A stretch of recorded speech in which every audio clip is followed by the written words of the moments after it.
Opie and Anthony Show. Opie and Anthony. Radio shock jocks. Opie and Anthony. Why does radio, out of any other medium, have to be nice? We are being now held to a standard where we have to be nice and make people feel good. Go screw! Radio bad boys, Opie and Anthony. Controversial radio personalities, Opie and Anthony. Infamous DJs, Opie and Anthony. Talk show radio hosts, Opie and Anthony. Opie and Anthony. Opie and Anthony. Radio shock jocks, Opie and Anthony. Opie and Anthony. Shock jocks, Opie and Anthony. Shock jocks, Opie and Anthony. Opie and Anthony. Shock jocks, Opie and Anthony. Opie and Anthony. Paris, you were strip searched. Was the search something we like to call the old two-hander? Did they do the old grip and rip? This is where entertainment is going. What is that? Extreme camel toe. Oh, God damn. Oh, God, you got a complete camel toe. Opie and Anthony. If you're here, give us a sign. Oh, boy. My wallet is gone. Oh, my God. It's with us beyond the grave. It's time for people to understand these are words. If you don't like them, turn the dial. But enough of this palaver. Let's get the show on the road.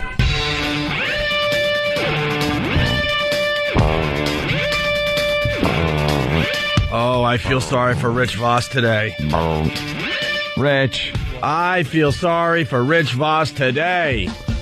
I'll explain in a minute. I need more milk for my coffee.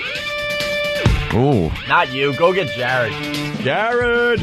Jerry. Good morning. Welcome to the Opie and Anthony Show. The ONA virus spreading across America. It is Whip 'em Out Wednesday, everybody. Yes, it is. What an important day. It's Whip 'em Out Wednesday until the lawyers take that one away from us. So let's enjoy Whip 'em Out Wednesday before they take that one away well. Push it until they just say, no, you can't do it anymore. Whip 'em Out Wednesday, it's great. Get a bumper sticker on your car. Or just put a wow on your vehicle. What do you got, a dirty old semi-tractor trailer? You could scrape the word wow on the back. And then you're driving. Then all of a sudden you look over to your side and you go, hey, why is that woman flashing me? And then you realize, oh, it's the wow I had on the back. She must be an O&A fan, supports the program. So do I. And then before you know it, you're seeing great boobage on your way home from work, on your way to work, whatever. Yeah. It's a great promotion that all it takes to be in it is a wow on your vehicle. And the prize, a great little view for your drive home. Better than concert tickets. Oh, please. Unless it's front row tickets to Tool, which we will be giving away later on this morning. Wow. So Whip 'em Out Wednesday is happening today. This is where I feel sorry for Rich Voss. Rich is in for Jimmy, who's, I don't know, signing books Jimmy? somewhere. He's a top-selling author. He's an author now. He doesn't really know us right now. And then the book will fall off the charts eventually, and then he'll be our best friend again. That's how Jimmy rolls. That's how Jimmy rolls, absolutely. So he's somewhere. I can't even keep track of his schedule. I don't know. Is he on Jimmy Kimmel today? Is he in Chicago? Is he in Canada? Where is he? Where is Jimmy Norton? Sitting down in some talk show going, that's my new book. Let me share with you a few anecdotes from my latest tome. I know he was trying on, like, smoking jackets the other day. Was he? Oh, yeah. And ascots and a pipe. And an ascot. He's trying to get that whole author look going, so. Yeah, good luck. So we got Rich Voss filling in for Jimmy today, and this is where I feel sorry for Rich Voss. It's Whip 'em Out Wednesday. Yep. It's also Cat Noise Wednesday in honor of Jim Norton. Yuck. And this is where I really do feel sorry for Rich Voss. Finally, it's Butt Rub Wednesday. And that's Jimmy's bit, and you're filling in for Jimmy. So guess what? What's that? You're gonna have to butt rub someone today. I'm sorry, it's in the rules. Butt rub Wednesday. Look, I don't make the rules, but they're in the rules. Yeah, with your butt, that would. And I know you don't rub. like being touched or hugged. You barely like shaking hands. But guess what? Sometime this morning, you're gonna have to butt rub somebody. If it is deemed that somebody maybe screwed up, or just randomly walks in the studio. And we decide he needs a butt rub. You will have to pull down your pants. Yeah. And underwear, exposing your butt. Yes. And the other person does the same. And then you gently rub your cheeks together. Like you're trying to, like, start a fire. Yeah. Start a fire. Why are you looking all horrified? It's in the rule book. I don't make the rules, Rich. I'm sorry. Don't look at me. But if you don't do it, the whole show falls apart. Yeah. You don't want that on you. Well, I mean, I'm a team player and everything. Yeah. Where, this might lead to something else. What? Oh, he's thinking it might actually get something started. What do you mean? Can it be a hot girl that walks in and we do It's butt rub? never a hot No, girl. that's too easy. We could all do that. I mean, Never. come on. And, if you're a team player, you just got to deal with this somehow today. Somehow. Might not happen at all. It might not happen. You're You right. never know. But the Just because opportunity- it's Butt Rub Wednesday doesn't mean there's going to be a butt rub. And this is Jimmy's thing, and you're filling in for Jimmy. You're in his seat. I know. What are the odds? He just writes his first book, and I just read my first book. So Oh, where's our... So sometime this morning you might have to do the old butt rub. And then, I don't know what's going on, but I got an urgent communique from Tom Chiasano late last night. Yes. Or that's when I checked my voicemail and found that I missed a call from him. And they're trying to take Hummer Tuesday away from us. yeah. I don't know what that's about.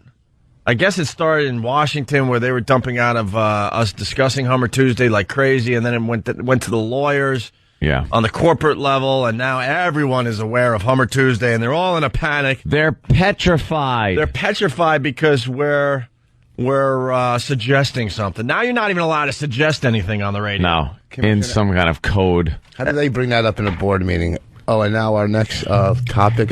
Opie and Anthony on Tuesday would like to have Hummer Tuesday. Yeah, now that's pretty much it. And then they fire emails back and forth to each other and decide, well, this has to go. This has to go. If I'm not getting any Hummers, no one's going to get Hummers. Too much of a threat. Shut them down. See that? I'm sure that got dumped down there. Oh, really? Yeah. Well, they're hearing it somewhere. Trust me. I know that. Apparently, you can say Hummer Tuesday. You just can't do anything else.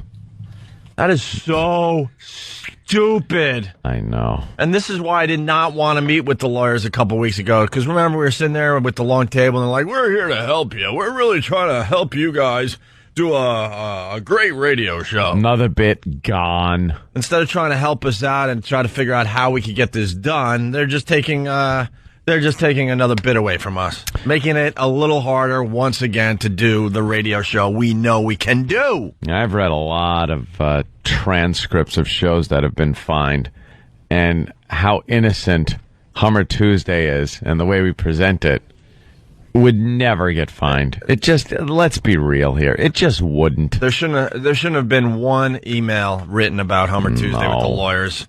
There just shouldn't. There's no graphic explanations. The FCC's not going to fine us for suggesting things. You can't fine a radio host for suggesting something, and that's all it is. We don't know if they're actually doing it out there. And it's such a... And even when someone calls and says they participated, let's say, in Hummer Tuesday, that is so innocent and so vague. Yeah, there's no graphic description of anything.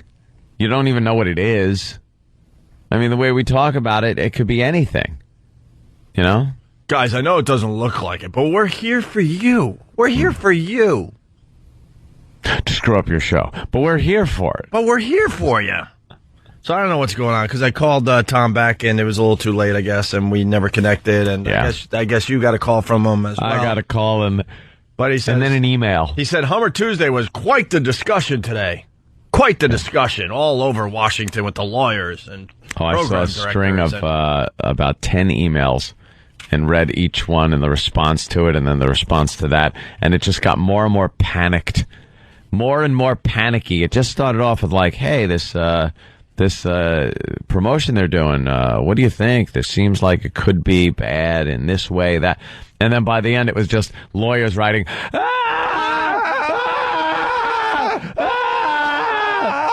millions of dollars. Shut up. Lawyers. Unbelievable. Anybody, and then they look at you right in your eyes and go, we're really here to help you. No, you're not.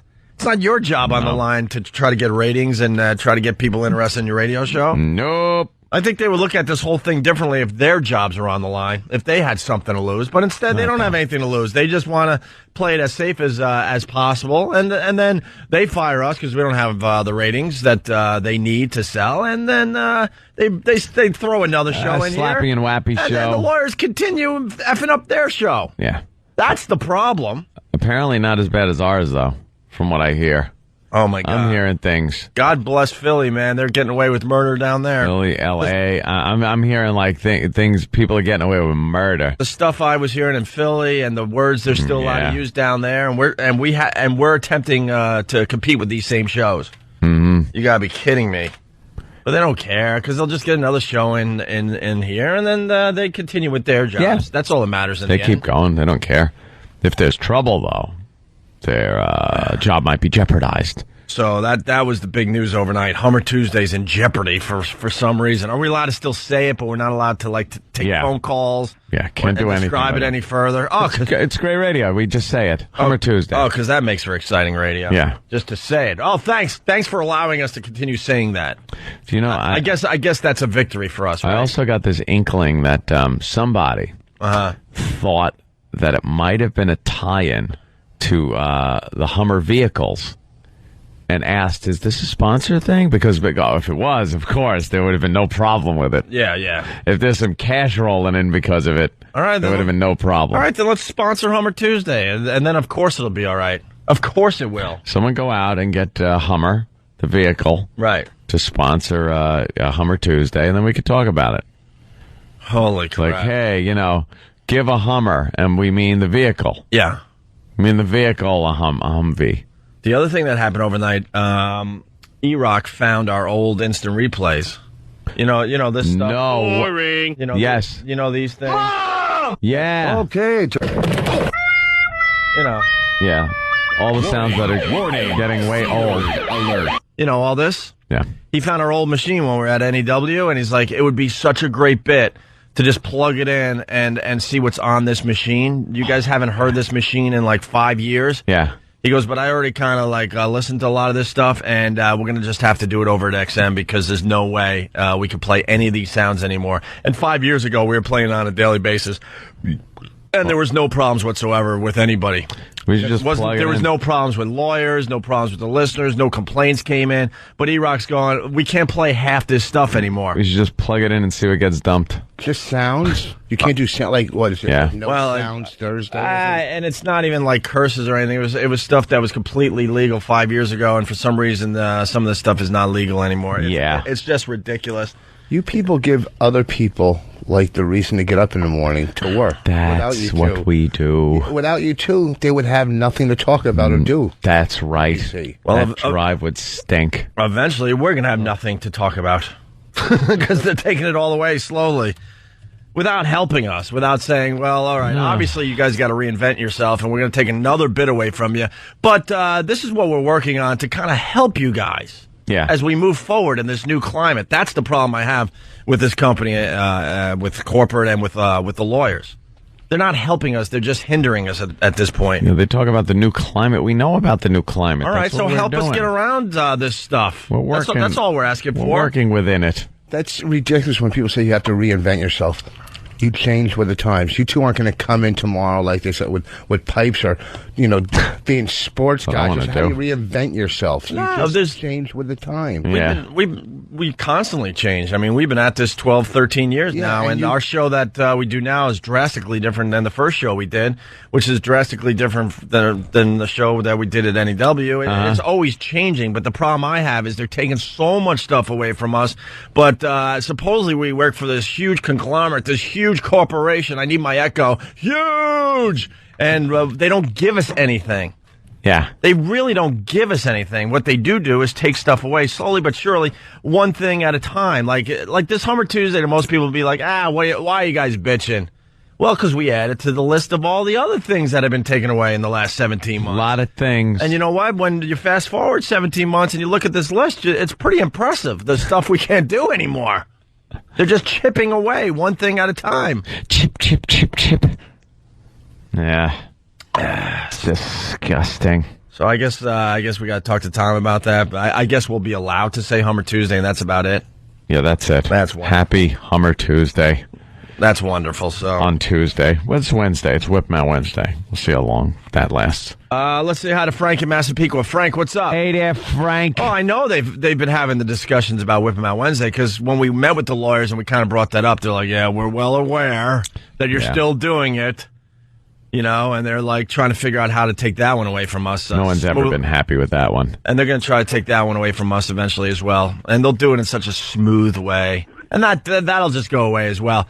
And no one gives a crap that it was probably one of the biggest things ever invented in radio. And they'll just take it away like it's no big deal. I think the way they do that is to stop printing up bumper stickers. Well, they haven't printed up brand new WOW stickers. I know. You know, this station here in New York flipped. It went from a talk station to basically an alternative rock station with the K-Rock call letters coming back.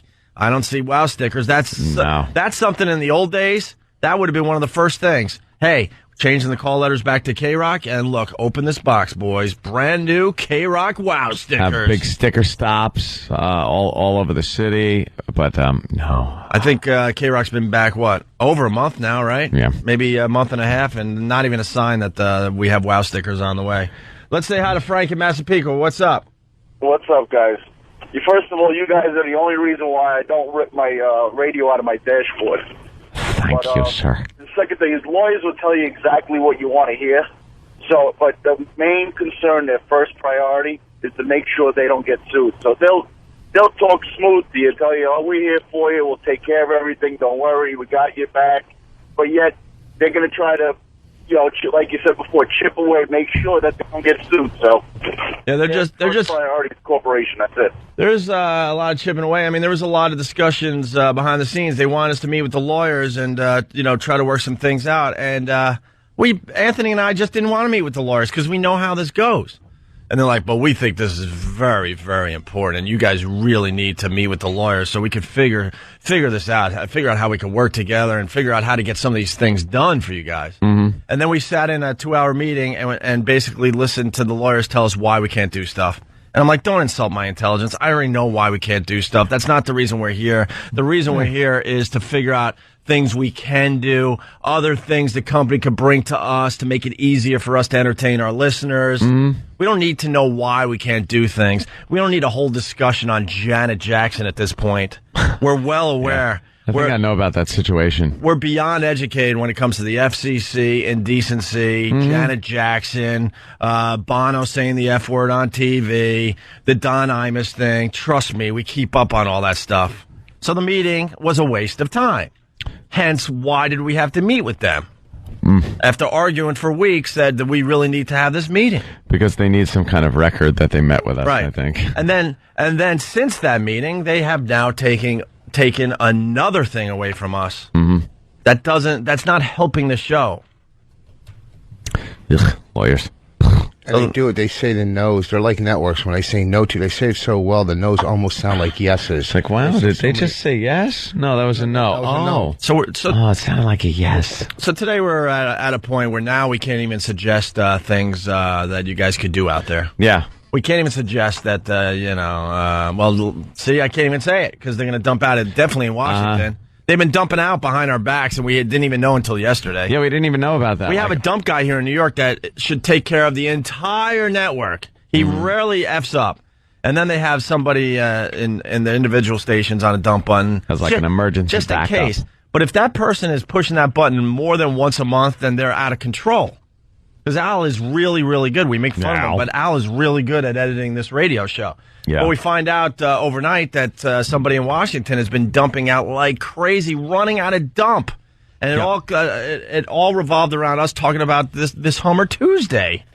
And guess what? Lack of communication. We're in a communication business, and they don't even communicate this to us. Yeah, it would have been nice to we have found out known in an email string yesterday. that they were just pounding the dump button. Who knew? Boy, that must have sounded great.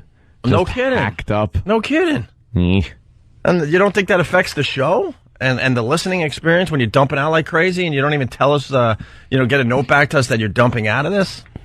So today on this fine Wednesday, we're learning that now we can't even suggest things. No, not that. Because that is very dangerous. Especially not that. For some reason. I don't know. Oof. Just kind of the situation. What is it with sex? My God, what is it with sex? Everyone seems to like it. Yeah. Yeah. I mean, whether you're straight or gay or you want to do it by yourself, everyone seems to just adore sex. And let's make it perfectly clear. There's things you can't discuss sex in certain ways, or you're gonna get in trouble with the FCC. That's not what we're talking about today. No. You could talk about Hummer Tuesday in such a way that adults will enjoy it, and the FCC will keep their stupid noses out of your business. If you walked around with a ballot and Hummer Tuesday was on it and it had yes and no, 9 out of people would put yes on it. Who would say no to that? Like who? If they even knew what it was, our listeners know because they know like the whole thing. But like, yeah, everyone likes sex and stuff. But for some reason, everybody just has this problem with hearing about it. Yeah, even in the most vague terms.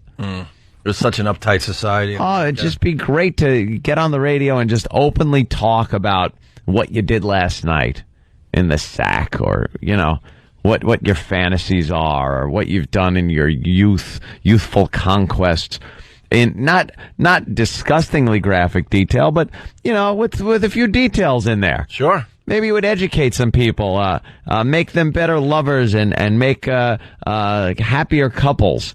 But for some reason they scream, "The children!" Oh my God! The children!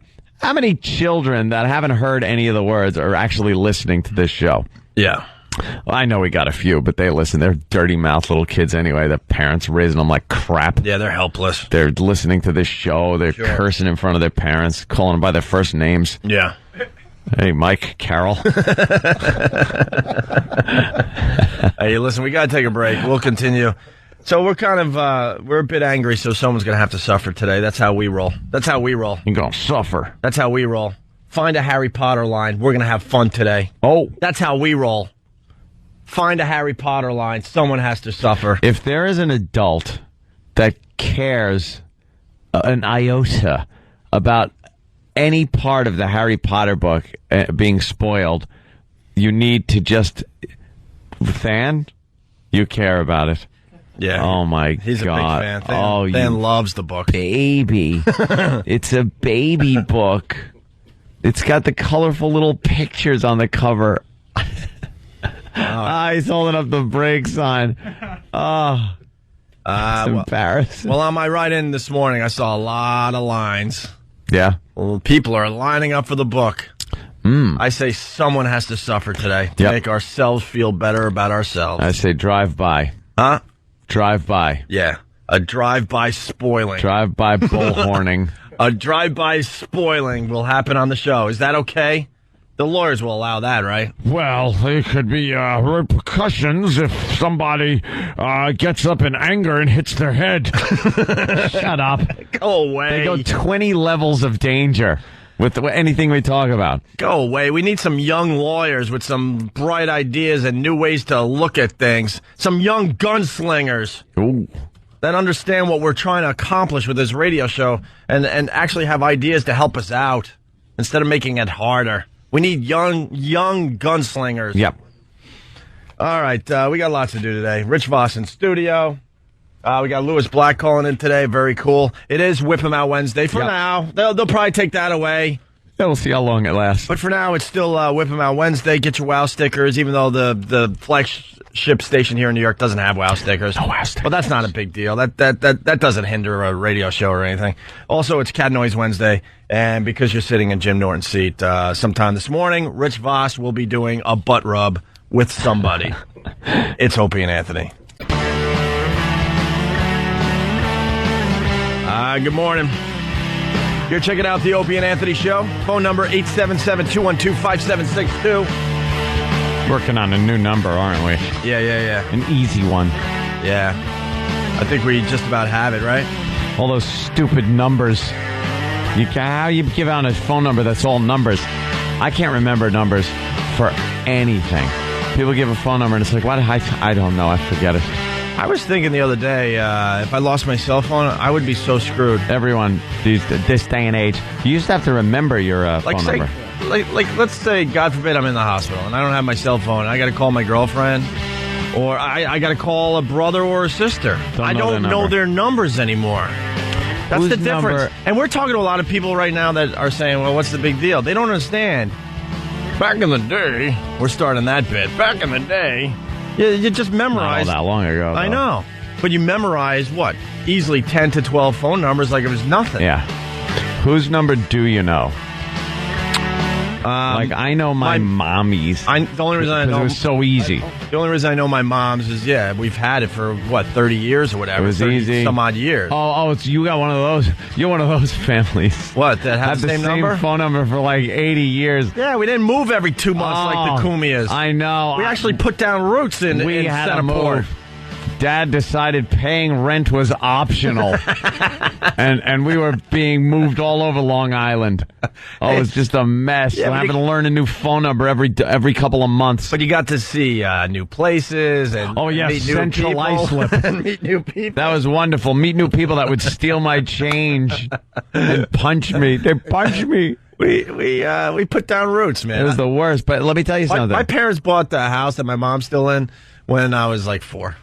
And she's still there. See? Put down the roots, and that's it. And you were never in the discussion about moving. You were just a kid. All right, pack up. We're getting out. Yeah, it was like on the lam. I know. Like we were leaving, like we had to leave. I know you were. Dad would just be like, he'd get the U-Haul, get one of his friends, his drunk drinking buddies, to help him load up the U-Haul, and all of a sudden we're in a new house. And it was like, this is your new room. Like, they try to make it all good. It's like, where are my friends? You'll never see them again. But you'll make new friends. Oh, okay. And I make new friends, and then a year later, it's like, pack it up. You're like, pack it up. We're a circus. No wonder you friggin' circus. No wonder more cults. Yeah, in the middle of the night. And the Cumias are like a sports franchise that just leaves in the middle of the night. Just pack it up and leave. And as a kid, you never put all that together. Like the mom and dad screaming at each other about money and adultery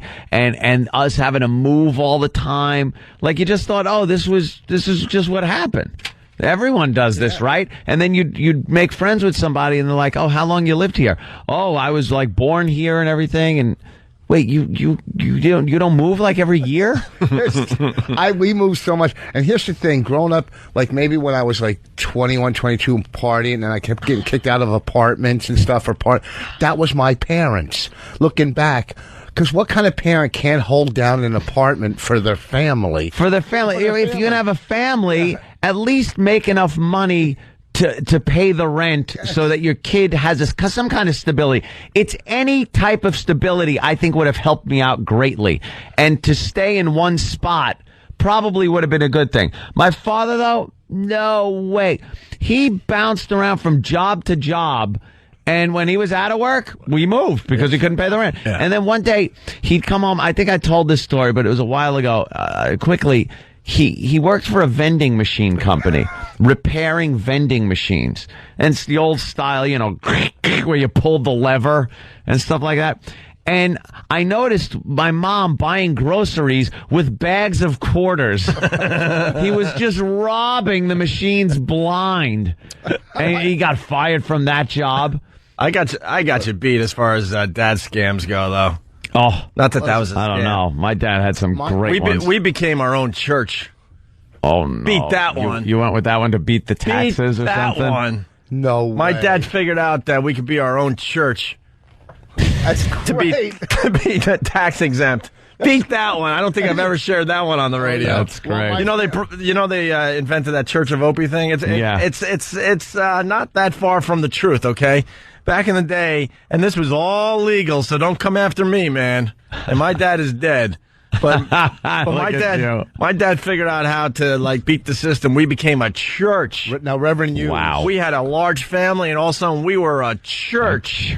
And we had to walk around with tax exempt forms to save on taxes. Oh my God! That's how poor we were. Well, you're paying for it now, aren't you? What goes around comes around. I remember all I wanted was a lousy pair of brand new sneakers because I was pretty big into the basketball back in the day, and my dad insisted, and I was like 14, 15. I didn't know any better, and I had to have this form that is as big as this, and I had to try to explain to the sneaker guy that you can't charge me taxes because I'm part of the church. I'm a church member. So get out of here and I had to hand in this tax-exempt form, and I would go with my friends, and they're just paying cash because they're ripping off the neighborhoods. But I'm tax-exempt. I'm a church. Right. Get out of my store, you little crook. You're lucky because some families at our church, then the dad snaps and makes the church drink something. Well, of course. Yeah. My dad was always figuring out a way around the system that was legal, and this one was a doozy. And I know I say doozy a lot, but this deserves it today. So, you have livestock in your front yard, and now you're a farm, and you don't have to pay taxes because you're growing.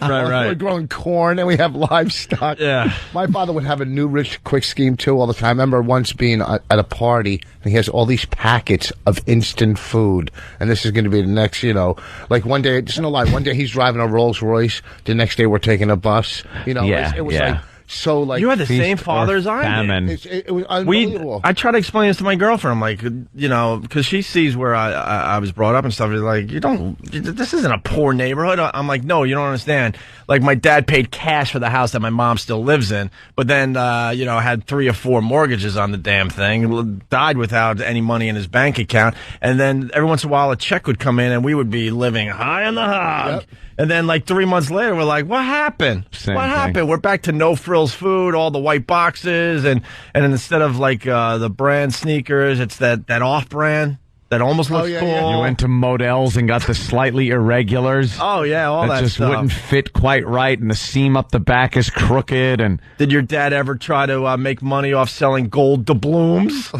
Gold doubloons? We got a shipment of gold... Where did those come from? We got a shipment of gold doubloons. A pirate ship. That was the thing. That was the big investment. My dad would write down on his applications and stuff, whatever, that he was an entrepreneur. Yes. And there was a time we were selling gold doubloons out of the house. Beat that one. Pirate loot. You're selling pirate loot. You're selling booty. Yeah, we were selling booty. Booty out of the house. All the profits go back into the church, or did he? I don't know how long the church thing happened, man. That one was the weirdest one. But we were selling gold doubloons and pirate loot. I'm trying to remember some of the other things we were selling. Oh, my dad was big into making buttons for a while.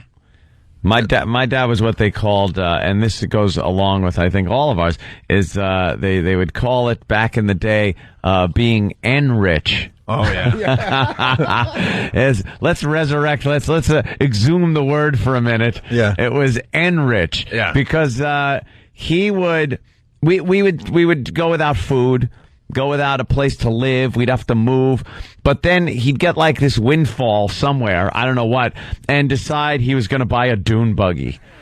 So instead of paying the rent or something, there we are buzzing down the road in a dune buggy. Nice. And for the kids, it was wow, this is cool. But your mom's like, you son of a bitch. Mom is cursing, and then they get into a big argument, and I can't understand why they're arguing, because that's so much fun. Daddy got a dune buggy. Why is Mommy mad? Mommy's an idiot. I couldn't understand Mommy's mad because we're moving in a month because Daddy got a dune buggy. I remember laying in bed one night, my father, he would show up every who knows when, come home. Yeah. And he wakes me up in the middle of the night and brings me out to the dining room, and there's a train set the size of the dining room table. I mean, there's tunnels, there's this is the biggest train set on the planet. It's like real life mountains and tunnels and little cars that wait at the train crossing, right? Little people. He won it in some card game or something. He wakes me up, and I'm sitting there amazed, and then it hits me, I don't even like trains. But just the fact that he came home, I was all happy. Daddy's home with a train set. Yeah, well, that was gone in a couple days. Of course. Take a train set down and read. Yeah, what are you going to do for the train set? How dumb are you going to look? Hey, could I have some money for this? Just a bunch of irresponsible asses. I got to get with my brothers and get the list of things. I mean, it was always another thing. I mean, we were investing in oil overseas, and also we get a shipment of silver pennies that supposedly were going to be the thing.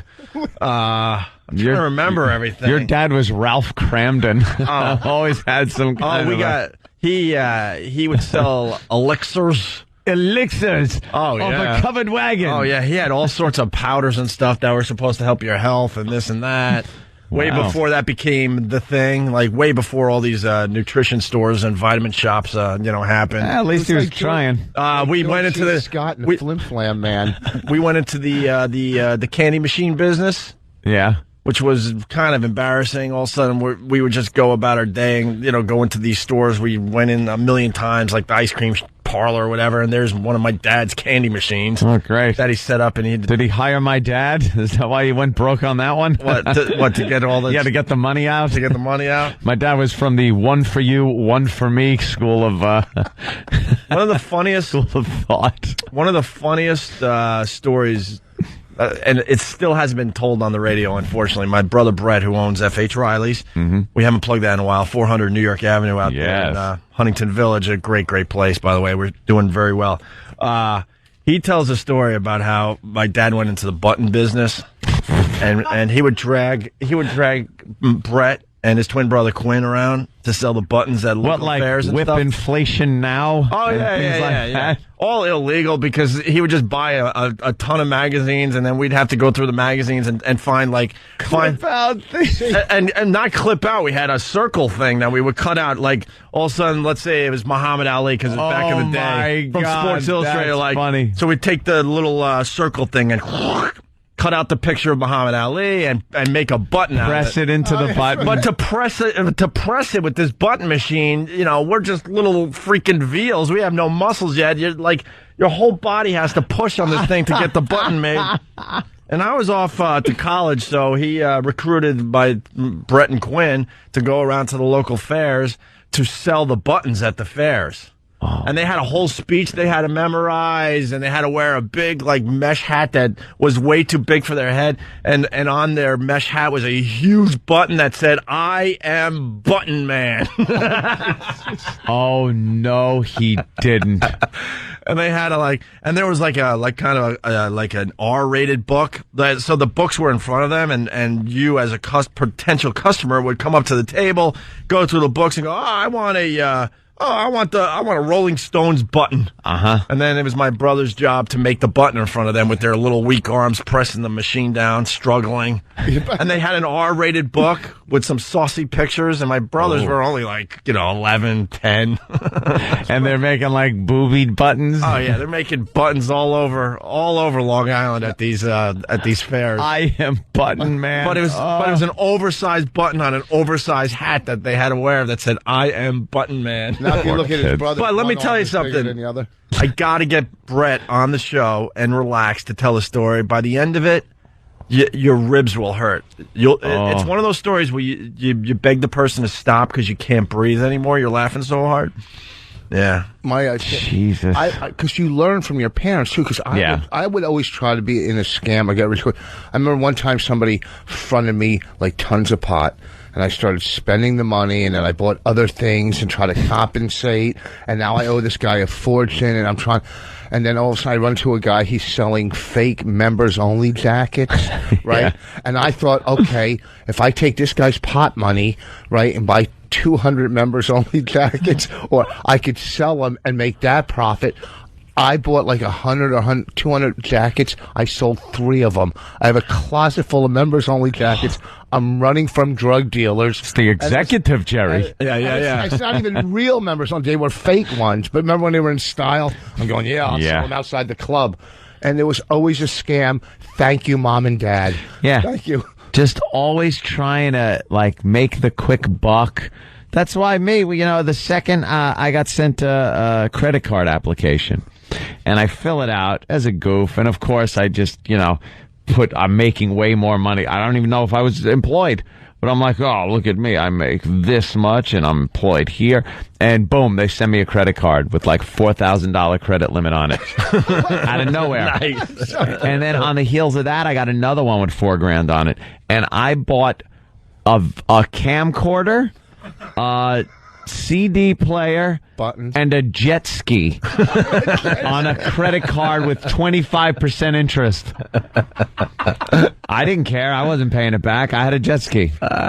See, I probably told this on here. I don't know if I did, but because I was a scammer, and it was always because that's what you learn. You just learn. Yep. I remember in the winters I had no money because I had a house painting business. I had no money, so I would get you know, and I had a drug problem, but I would get everybody's deposit. I had a big business. Oh, so deposit I would get money. Yeah, that's great. Deposit in the winter, right? And tell them I was using Benjamin Moore paint, the best paint. I don't know if I told us. And by the time, you know, the spring came to paint our houses, I spent all the money, but I had Benjamin Moore cans at home, and I would go out and get like $2 paint, $2 like Woolworths paint, and I would pour it into Benjamin Moore cans. Oh, look, this stuff goes on like silk to the homeowner. Look at this. This is great. You're picking out flecks of like chunks of paint gooker in there. As you're in the van driving away, it's peeling already. So, I had a guy, I did his place, it was so bad. And it was like 3 stories high. There were peaks. I go to the guys, look, don't worry, just get in there as much as you can. And, you know, because the way up, it peaks, 3 stories. The guy comes out one way. I go, we're done. Can you pass? He comes out with binoculars, right? And he's up in the peak. He goes, "Oh, you missed this spot." Are you kidding? Why is it running down the peak? Just great. a big scammer. Thanks. Yeah. All right. Parents. That's great. We got to take a break, but The buttons, it didn't hit me. What buttons? I think you were talking about. Yeah. It didn't hit me. The buttons you make. Yeah, those were big. Hard day's night. Those were big during, you know, frisbee dog days. So to answer your question, the only number I know to this day is my mom. Right. We went with phone numbers on that one. I don't know. Wow. But you know Just something? trying to get back on the highway. I do remember my central islip number when I was like 7 years old. I remember another one when I was like 12 years old, a house number, phone number. Yeah, I remember mine. Like those stick in my head, but I could not tell you. When I order food and they say, what's your phone number? I got to turn to my girlfriend and go, what's our phone number? Yeah. Because I have no clue what my home phone number is. You don't really need to know that stuff home. these days. Remember All right, listen, wait. Hold it. Rotary numbers. And, hold it, because we're a little late right now. Yeah. All right, we'll take a little break. Yeah, we'll worry about that a little later as well. In honor of my dad. Oh, yes. Who I love dearly, even though he has passed. Yes, rest in peace. I am Button Man. It's time to push a button. Oh, you're still button. Wow, look at that. How that's come around. See that? I'm going to push this one in honor of Dad. It's Opie and Anthony. Let's go. You're checking out Opie and Anthony. Lots of instant feedback coming in today. You can get to the instant feedback link by going to our website. Hopefully it's on the K-Rock website as well for everybody in the New York area. Dirty Ralph writes... no. Actually, I want to say that to last. Dirty Ralph came up with a great bit for the show. Dirty Ralph? Dirty Ralph gave us a bit today. And guess what? There's already a sweeper, and we haven't even brought it up on the air yet. How did that happen? Because Tim he's not waiting for us to say this stuff on the air. He's overhearing stuff and taking it upon himself to get the sweeper done. So, wow. So it can be official. Go get her. Pat from Moonachie. Mm-hmm. Did Opie's dad have to fight a Frenchman underwater for those gold doubloons? Mike in Queens, Newsmax.com. Sharpton okay with Imus's return. Yes. Sharpton told Radar that he won't block Imus's return to radio this fall. My position is that we never called for him to be permanently barred from being on the air. Oh, thank God Sharpton's going to allow Imus to do more radio for everybody. What a guy. Thank God. Thank you, Al. Thank you. Thanks. Thank you so much. Radio police. Jackass. Go away. Yeah, how Go about somebody away. Fires him, gets him fired from his non-job. He's okay with it, so I guess it'll be easy for Imus to return now. Thank you, Al, for allowing that. Thank you so much. He disgusts me. Absolutely. Dirty Ralph, you came up with this, and now there's a sweeper, so it is official. Now, we started the show bitching about the latest crap going on with the lawyers. It was a quick bitch. And, we are attempting to reinvent ourselves and work around things. Mm. So because of the discussion we had starting the show today, Dirty Ralph suggests that we do Can't Say That Wednesday. Can't Say That Wednesday. Add it to the list. Not only is it Whip 'em Out Wednesday. Yes. And Cat Noise Wednesday. And Butt Rub Wednesday, Mr. Voss. You will be butt rubbing later on this morning. You have no choice, by the way. You can't say no. You say no, we say goodbye to you. I'm sorry, it's in the rules. It's in the rules. Say goodbye to you. Page 276. Pick up the rule book. First of all, I have no problem. No first of alls. I have no problem doing it. but 6 years of dedication. He goes, we say goodbye to you? Yeah, Let just me like explain that. something. Just like that. Let me explain to you. I'm not Paul Bonds. Or Jim Norris. Okay? There's too much history. I will rub my butt. I'm a team player. All right, good. That's all I want to know. I just thought you needed a little push. That's Might all. not even happen. I probably shouldn't have went there. But we would get rid of you that easy. You know that. But we could have avoided that discussion if you just said openly, yeah, no problem. I'm filling in for Jimmy. I will do the butt rub. But I was a little paranoid. I can't believe because at Mohegan Sun, I learned that you really don't like being touched. That's the thing. I mean, you know, the handshake, hug thing that guys are now doing. Oh, that just disgusts you. The shug. But he won't even go for a handshake. And it's his birthday, so we're trying to like hug him a little, show a little affection, like, hey, we're acknowledging that you're now 50 years old and you were just skeeved out. So I was thinking today that you would not participate in the butt rub. So I felt like I had to put a little pressure on you today. Okay, I mean, this is coming from the son of a pasture. There's no reason. A pasture? The son of a pasture? Yeah, what do you call it? A pasture? I don't know what he was. Jesus. I know he... Yeah, was he like a... What was he, a minister? A minister? I don't even know what our church was called. A bishop? Your church was called... I'm the bishop. Buttons up. All I know is that I saved $1.40 on sneakers. Thanks, Dad. That's great. That was worth the embarrassment in front of all my friends, so you could save $1.40. What the hell? Well, let me tell you real quick. Tax-exempt certificates. Are you insane? I'm 12 years old. What my mother did, real quick, you know, when you talk about the phones and you had the numbers and it was a dial rotary phone back then. My mother would put a lock on it when she went to work. That's good if the house is burning. I can only dial half a one. Yeah. One. What, just to prevent you guys from calling India or something? Remember those locks? Remember those little round locks that fit in the one? Yeah. And like you couldn't dial, you could dial 111. Yeah. But if you knew how to tap out the numbers on the receiver, you know when you put the handset in the cradle, it would push those two little buttons down to hang up? Yeah. If you pick up the phone and go 1, 2, 3, 4, 5, 6, 7, 8, 9, 10, you know, 1, 2, 3, 4, 5, 1, 2, 3, 4, 1, 2, 3, it would actually dial the number out. Get out of here. How did you figure that out? I don't know. We just figured it out. Hey, that's pretty cool. Works, though. All right. Hey, so in honor of Dirty Ralph, he came up with the bit for the show. See, we adjust. Yeah, Dirty Ralph. There's another word I was thinking of. Adapt? Adapt, maybe. Yeah. Improvise. Adapt, overcome. Like we adapt and overcome. Congratulations, Dirty Ralph. You invented You Can't Say That Wednesday. You can't say that Wednesday. And then I stuck my can't say that. Yo, I was can't say that. Sometimes I like to can't say that. And it was all covered with can't say that. Opie and Anthony Show. Wow, that really does represent You Can't Say That Wednesday. I think I like it. Yep. Thank you, Tim. It's official. You Can't Say That Wednesday. We've taken lemons and made crap. Yeah. Might be better with other voices in it. That was his first try at it, E-Rock. Who's critiquing? E-Rock. Holy Jesus, E-Rock. God bless E-Rock. E-Rock's critiquing it? Wasn't putting it down. I just Yes, you were. No, I wasn't. I was saying it might be better with other voices besides. No, I'm really good at reading like emails and text. I could tell. I could feel the emotion in that. But E-Rock, he put that together and like 10 minutes after it was even brought up. It wasn't even brought up on the air. He read our minds, basically. Pretty much read our minds.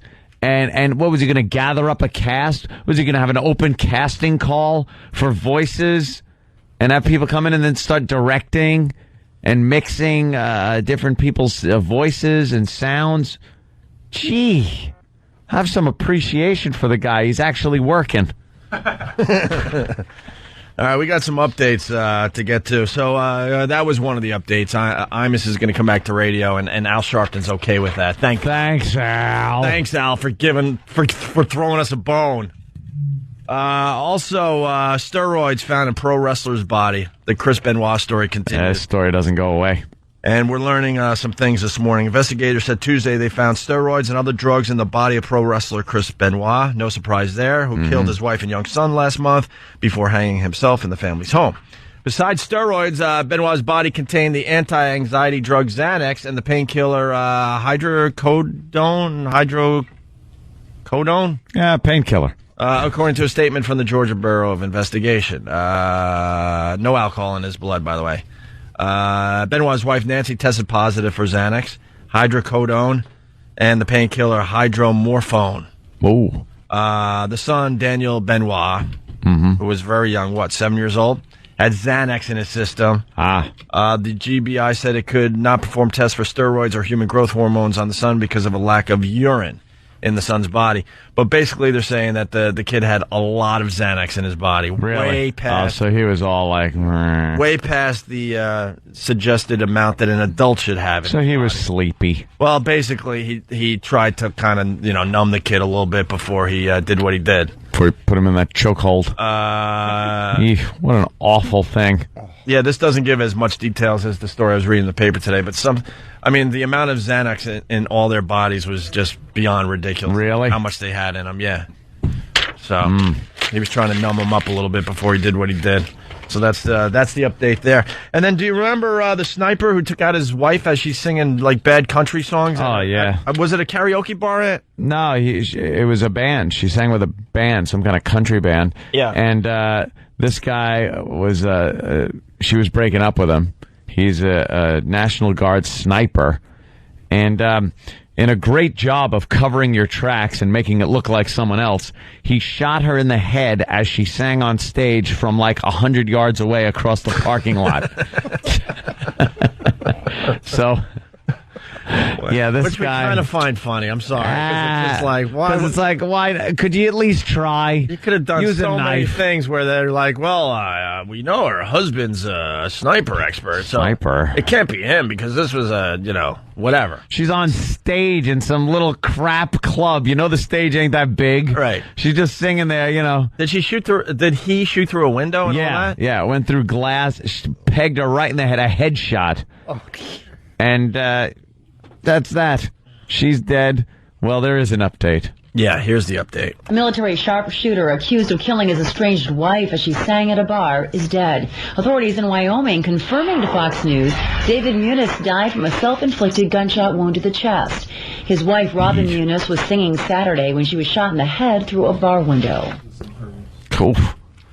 In the chest. Yeah, so he's done too. So that's why now it makes perfect sense. He didn't care if he got caught, obviously. What's that about? That whole head or chest thing when you're offing yourself with a gun? What do you think? What are you gun for? Well, why don't we ask the guy from Philly? The guy shot himself in the chest. He could have shot himself in the head. Why did he say he shot himself in the chest? Shot himself on the wrong side, too. Just to get everyone up to speed here, we met a guy when we were down in Philly last week. He tried to kill himself by shooting himself in the chest, and he survived. And the scars on this kid's body, unbelievable, and he's in better shape than all of us. He's got abs, and he works. I don't know what the hell he's doing, but chiseled. Yeah, he's basically chiseled, and he's got gunshot wounds all over his torso. They had to go in with all kinds of drains, so he's got scars for that. He's got the belly button all the way up to the chest scar when they had to open him up, and but he put the gun to his chest, and then he realized it was the wrong side. So he shot himself in his right side. The reason he realized it was the wrong side, he was using a mirror. So he's looking at the mirror thinking he's going because he was all effed up. And like Anthony brought up when you shave or something? When you try to use a scissor. A scissor, right. On your hair or a long eyebrow or something. And you can't even turn it the right way. And you go, but I'm trying. And you just it gets worse and worse. Well, he decided to use a mirror as far as trying to find the heart when he was shooting himself. Yeah. And that's the reason he's alive. And the kid seems really cool. And I even said after the show, he met us. He was very excited to meet us. I'm like, dude, please don't kill yourself. Just don't do that, please. To me, it seems... There's all his scars, and he's in better shape than us. That's because they had to put drains in because his lung collapsed. He's like 24, 25, somewhere around there. Mid-20s, I guess. Yeah. I just don't... I don't know. It seems to me something pretty high-powered to the head is going to just black you out. That is going to be instantaneous. Whammo, you're done. Yeah. Some to the chest, you're going to be going, oh, boy, there it is. Just shot myself in the chest. Yeah. You're going to have a little time to think about that one. Ow. Yeah. All right. That does hurt. Okay. Oh, I do feel life draining away. Yeah, there it goes. You think it's an anger thing? What, that you want to feel You just yourself oozing away? Yeah. I don't know. Because, I mean, why would you use a gun when you could maybe do pills or something? It might be what did he say? He wanted an open casket? He wanted... Oh, yeah. The Philly dude, the only reason he shot himself in the chest because for his mom, he wanted an open casket. Open casket. Can't you just shoot yourself in the back of the head? Well, that'll probably blow the front out. What about right on top? No, it's the old... What about on top like a beanie? No, you go in the mouth. That's going to screw up your... It's going to cave in your sinuses, and then you'll be laying down there with a big divot in your head. No, what happens with that is because you pull back at the last second, and now you're just causing ridiculous damage. Yeah. The people that go, you'll never have a date ever again in your life. The people that really don't care are the ones that go right under the chin, like under the jawline, under there. That's going to leave a mess that look at him massacred my boy. Yeah. There's no Undertaker going to be able to patch that up with some Bondo. That's like Bud Dwyer. You got to do it in the face because there would have been no Bud Dwyer jokes if he did it in his chest. I mean. Bud Dwyer, though, there's so much tissue damage underneath your face that your face will fall in on itself while you're laying down at the mortuary, and then they got to try to prop it up, and you wind up not looking like you. So I think you shoot yourself in the chest if you want your family to have a nice viewing. Hey, we got Pat from I don't know. Pat from Menake's on fire this morning. Was she singing "Hit Me with Your Best Shot"? And then hydrocodone is Vicodin, another name for Vicodin. I'm learning. Oh, is today. it? That's coming in like crazy off the instant feedback. So there you go. Vicodin. So there's the update. The sniper dude ended up killing himself. So yep, offed himself in the chest. Right. He was how far, and now she's on stage, and the rest of the band is pissed because now they're not going to get paid. Yeah. Whoa, hey. They keep playing. We don't need her. That's got to be pretty creepy, though, man. You're just watching somebody playing in a crowded bar, and then headshot comes through the window. Oof. And then we got this. Hell of a shot. I don't think this. I guess we're playing this just to get something going on the show. But Anthony had a terrific rant yesterday, Rich. He wants to be the new leader of the United States of America. He's taking this very seriously to the point money has been printed. Yes. The Cumia has actually been printed. We're going to get rid of the dollar and work on the Cumia monetary system. That way all the countries that are holding our money and that we owe money to, go screw. Yeah. That's, by the way, my slogan. Go screw. Go screw. Do you think because the countries that we owe money to, just because we'll have a different type of, a different piece of paper, we still won't owe them the money? Exactly. They could keep, like China is hoarding our money, by the way. China is one of the, has more of our cash than we do, as far as actual paper money goes. We changed the whole dollar system. They don't have anything. They got paper. All right. With presidents on them. I got a problem here. I'm looking at our website, and Anthony's new currency. It's up on the website, so you can check it out. Is that a 100 Cumia bill? It says, "In Cumia we trust." 100 Cumia. It's Anthony's face, and then there's another Anthony portrait. Kind of like a watermark. A watermark on the side of the bill. Why does Steve have to put his effing logo right over the dollar bill? Are you kidding me? What is he doing? Where's the Foundry logo? Right there at the bottom of the Cumia. Oh my God, it's automatic when you upload photos.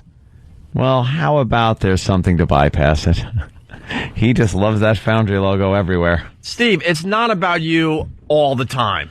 You got to understand that on some level. People want to print this up. They don't want your stupid logo on the Cumia. All right, let's calm down and realize that I understand it's not about me all the time, and it certainly wasn't an egocentric statement to that effect. This is your website. This is your website. I understand that. So then, all right, if it's automatic and you see this on your website, then you go into the program and make sure it's not automatic, because that's just dumb. All right, I will fix That's it. just dumb. I don't care about automatic. It's your website in the end, and you could see how that would be ridiculous, and you should fix it. All right, it'll get fixed. On the sniper's bullet that hit his wife, there was a Foundry. Foundry. I wouldn't be surprised. can't have your logo on the Cumia. Ant wants to be the ruler of the world. Well, really, I can't be associated with an organization such as Foundry Music. All right, let's say hi to Danny in Jersey. Danny, what's going on?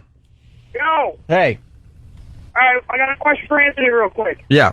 In one nation under Anthony, Yes. will we have the right to bear arms and protect ourselves legally? Very good question. The right to bear arms. Yes, of course. Well, I'm in. Of course. Just can't, use them against me. If you want to do the job the right way with the whole suicide thing, 22. Goes in, it doesn't come out, scrambles. Get the job done. Don't fool around with this 38. Remember that. 44 Magnum will blow the back of your brain out. But a 22 will go in, scramble you. You'll be done. I don't know. Something you can't say on Wednesday, guys. It rhymes with block trucker. Thank you, Danny. Let me just explain what happened. I went to Danny from New Jersey to get a bit going, and he just completely gave us who gives a crap radio. He screwed it up. Because then they get on the phone and they think they know better than us. Yeah. Danny, I was using you because it says have something you can't say. It's you can't say that Wednesday. And so we I was wanted going to go with that. See, we like to take people inside the process, tear down the walls, okay? I was using Danny to quickly say something where we go, oh, my God, you can't say that. Can't say that? And it's you can't say that Wednesday, then it gets the bit kind of going. Instead, he's babbling about something. I didn't even hear him. What an ass. Anyway, let's get back to this. So, Anthony, ruler of all. This is by Bill in Phoenix. The guys are saying it's okay. I'm a little distracted, by the way, because Good Morning America is doing some kind of piece on newspapers and how stories get just worldwide within minutes. And they actually showed the front page of us being fired. No. You saw that too, right? I'm like, what was that on Good Morning America? And then I'm like, did we just get fired? And then I realized it's the last time we got fired. And the big picture of us on the front page of the Post says fired. They had that cover for a story they're doing about stories just going worldwide. Jeez, why the hell that one? Could we get that video? I gotta see what that was all about. I mean, Good Morning America is kind of a big TV show. Yeah. All right. Anyway, here it is. Anthony Ruler. You did see that? Yes. I thought I was seeing things. Me too. I almost brought it up, but I thought you thought. And then I was crazy. And then I stopped paying attention because I'm like, are they doing another story on us? What is this? But I think it was just happened to be. They need a newspaper prop for the story, and they happen just to pull out a really old paper or something. What are the odds? Here's Bill in Phoenix. Anthony, ruler of all. Yes. Like I said, the guys think it's okay, but it could get a bit going with everybody else out there.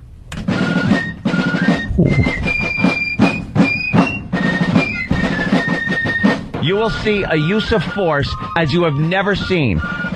We attack Russia, China, France, Venezuela in a decisive, disgusting display of force.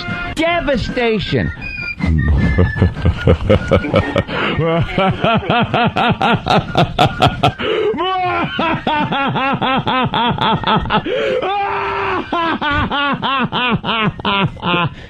Go screw. Okay, terrific. He took my words out of context. Well, I guess we're trying to keep this, Anthony ruling the world thing alive. Yeah, everybody came up with questions. Yeah. I don't have any. I gave all my answers yesterday. So they're trying to come up with production to keep this thing going. There's no questions. Right. Don't ask me questions. I laid it all out. Right. All right, we're going to take a quick break. Total devastation of Venezuela. And we steal their oil. Yeah. Venezuela. Then we pull all our troops back to the U.S. to watch the borders, and then we watch the rest of the world fall apart without our input. Why are you going into our protection? Russia? Who cares about Russia? I'm not going into Russia. That guy took my words out of context. Okay, so you're not going to Russia. No, we pull all our troops back to the U.S., invade Venezuela, take all their oil. Now we don't have to worry about foreign oil. And then we pull all our troops back to just defend the United States. If anybody tries to launch any attack, devastating nuclear attack on them. We don't care. And then we watch the world fall apart without us being there to protect everybody and help everybody until they're begging, please, please come back to the world order here and help us. And in the meantime, I kind of run things. That's great. Yeah. There might be some enemies of the state, though, that have to be dealt with. Yeah. Yeah. Sorry, Voss. I'm not an enemy. What's your... Well, we all need a scapegoat. All right. Certain people work better as scapegoats than others. That's what I'm saying. Like, say Friday night, if I was like at Stand Up New York on 78th and Broadway this Friday, would you be able to come down and speak? Yes, very good. Wow. Boy, you could fit those plugs in. You are good. So who do you want to butt rub with this morning? Who do I want to? Well, if anybody right now, I mean, he's the head of the country almost. I don't butt rub. That would look good on my resume. I don't butt rub, and Ant doesn't butt rub. Yeah, I never butt rub. You gotta take it out of the equation. Look, it's in the rules. I would love to butt rub with you, but the rules. Pat Duffy's all the rules scared. state I'm not allowed to. Pat Duffy had his head down like that kid that doesn't want the teacher calling on him. And it's so obvious now that I look at that. No wonder I always got called on when I put my head down, because he's looking like, I don't want to butt rub. I don't want to butt rub. Well, here's the I think Pat Duffy wants to butt rub. Here's the thing. I said I would do it. I'm not going to pick who I want to do it with. It's not like... Who's the hottest guy you would butt rub with in here? Yeah, who would you do it with? This is a mess. There's no one. Who do you wish was the drug dealer? Yeah. One of my favorite bits of the last few months. Rich Voss dressing extra sexy. Provocatively, because he heard a drug dealer was kind of gay, and he would get more drugs if he dressed sexy. He'd get favorable treatment from the drug dealer. That addiction's a bitch, isn't it? Because he heard from another guy, it's like, dude, this guy likes when you go in, looking a little hot.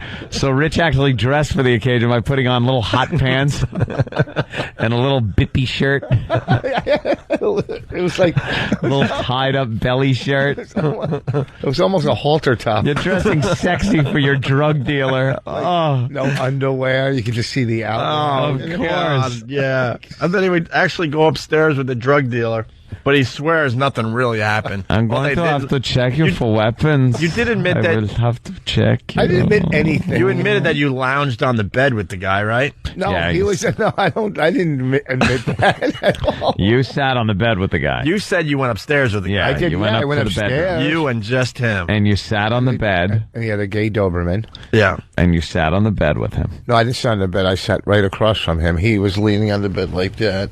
So you had to show him something. Well, did you sit there? He might have got a peek. Well, yeah. All right. Also, now he's finally admitting that now. Well, he gave one of those leg crosses like, what's her name? All of a sudden, Sharon I'm Stone. Sharon Stone. Yeah. Sharon Stoned. It was not Basic Instinct. I forget. I couldn't even think of anything. It would have been so hacky. So he was on the bed, and you were in the chair, and you kind of gave him a little show. Yeah. Show. A little bit. Well, who else would wear that outfit to just not... Of course, you got to take advantage. Showed a little hubba bubba. Little hubba bubba bubble gum. He watched you do things? I can't say that was he. No, it didn't go that far. Yeah, right. It's not gay if the guy's just watching. And so you can admit that. Let's go. He's just holding an 8-ball between his fingers, swinging it back and forth, seeing how far Rich will go for it. Yeah. Rich, if I take care of myself. It's one of the better breaks we've done in many months. Like that Michael Myers scene in 54, was it? Yeah. Where he gets the kid up in the room. Yeah. Oh, God. Another gay drug dealer that, if two guys do that without touching each other, that's not gay. If you're just sitting there. Now you're going to at least admit that? Well, this is a different guy. You got a lot of guys. This was a different guy. But does Bonnie ask you that? What's that? How many guys have you been with? Yeah, usually your girlfriend goes, how many girls have you been with? But How many guys? How many guys? Just tell me. All right, let me see. Just tell me so we can get through this. 3. Are you talking about the snorting days or the freebase days? Wow. So you actually, did a little something. And, never touched. And the drug dealer never touched another guy. Without touching to get more drugs? You were both in the room together. And things got accomplished. But you weren't touching each other. Let's say, definitely I never touched, Yeah. sometimes, not with the one guy. It's not gay if you don't touch. Not at all. So you're safe right now. That with me. Oh, sure. Okay. So what guys will normally do in a room alone or in the shower or wherever you might want to, feel good physically. Yeah. You would do that in the same room with another guy doing the same thing. What's the big deal? What's the big deal? It's another guy. Yeah, but he was addicted. No, even my friend, even before addiction, when I told you this bit. I mean, this is true. When I used to sleep over my other friend Brian's house. Right. We'd come home after partying. And we'd be in bed, but we didn't look at each other when we did it or whatever, I mean, we're just two young kids. All right. Yeah, just two young kids. We'll continue with this after the break, but Tim has come in with the sweeper, the new sweeper for Can't Say That Wednesday. A new one? Still waiting for a listener to get the thing going that has half a brain. But here's the second attempt at the sweeper. You can't say that Wednesday. He shot her in the... Can't say that. If you ever watched a person... Can't say that. Oh, how do you say this on regular radio? Can't say that. And it was completely acceptable when I was a kid, but so were some other... Can't say that. And I'm thinking, wow, if that was on the radio, we'd be fired. Opie and Anthony Show. All right. That's good. E-Rock, does that meet your... E-Rock. Let's make sure standards, your high standards of production? E-Rock? I like that one. Oh, you do you? That means we'll use the first one. The E-Rock seal of garbage. All right, it's Opie and Anthony.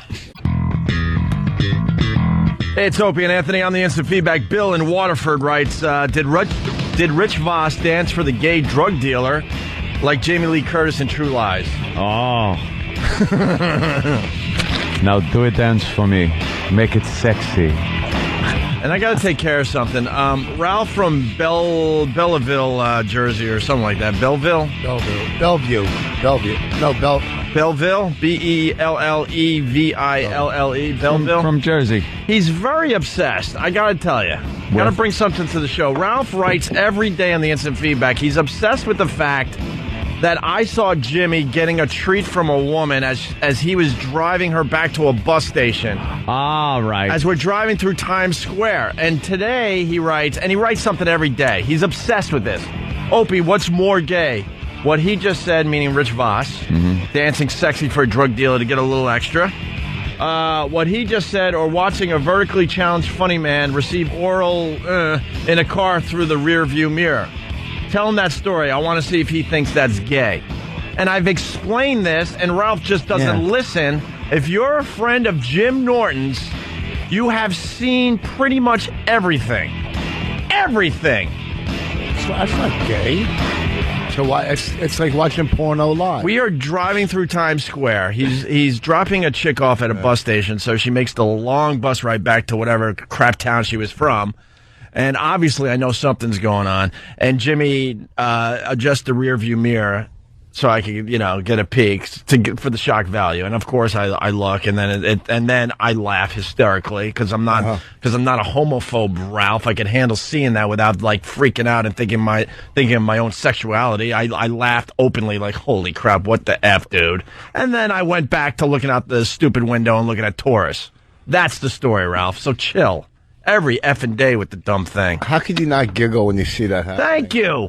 And if you're friends with Jimmy, you're going to see that. Jimmy has told many stories of going down to Rio and everyone sitting around with their you-know-what in a particular state, and they just all look at each other and giggle. I never saw that. I've been friends with Jimmy. You're not really friends with Jimmy, though. You're friends kind of as far as the show Jimmy? goes. As far as the show goes, but you don't really hang with them and stuff. I don't live in the city. And you don't leave your house.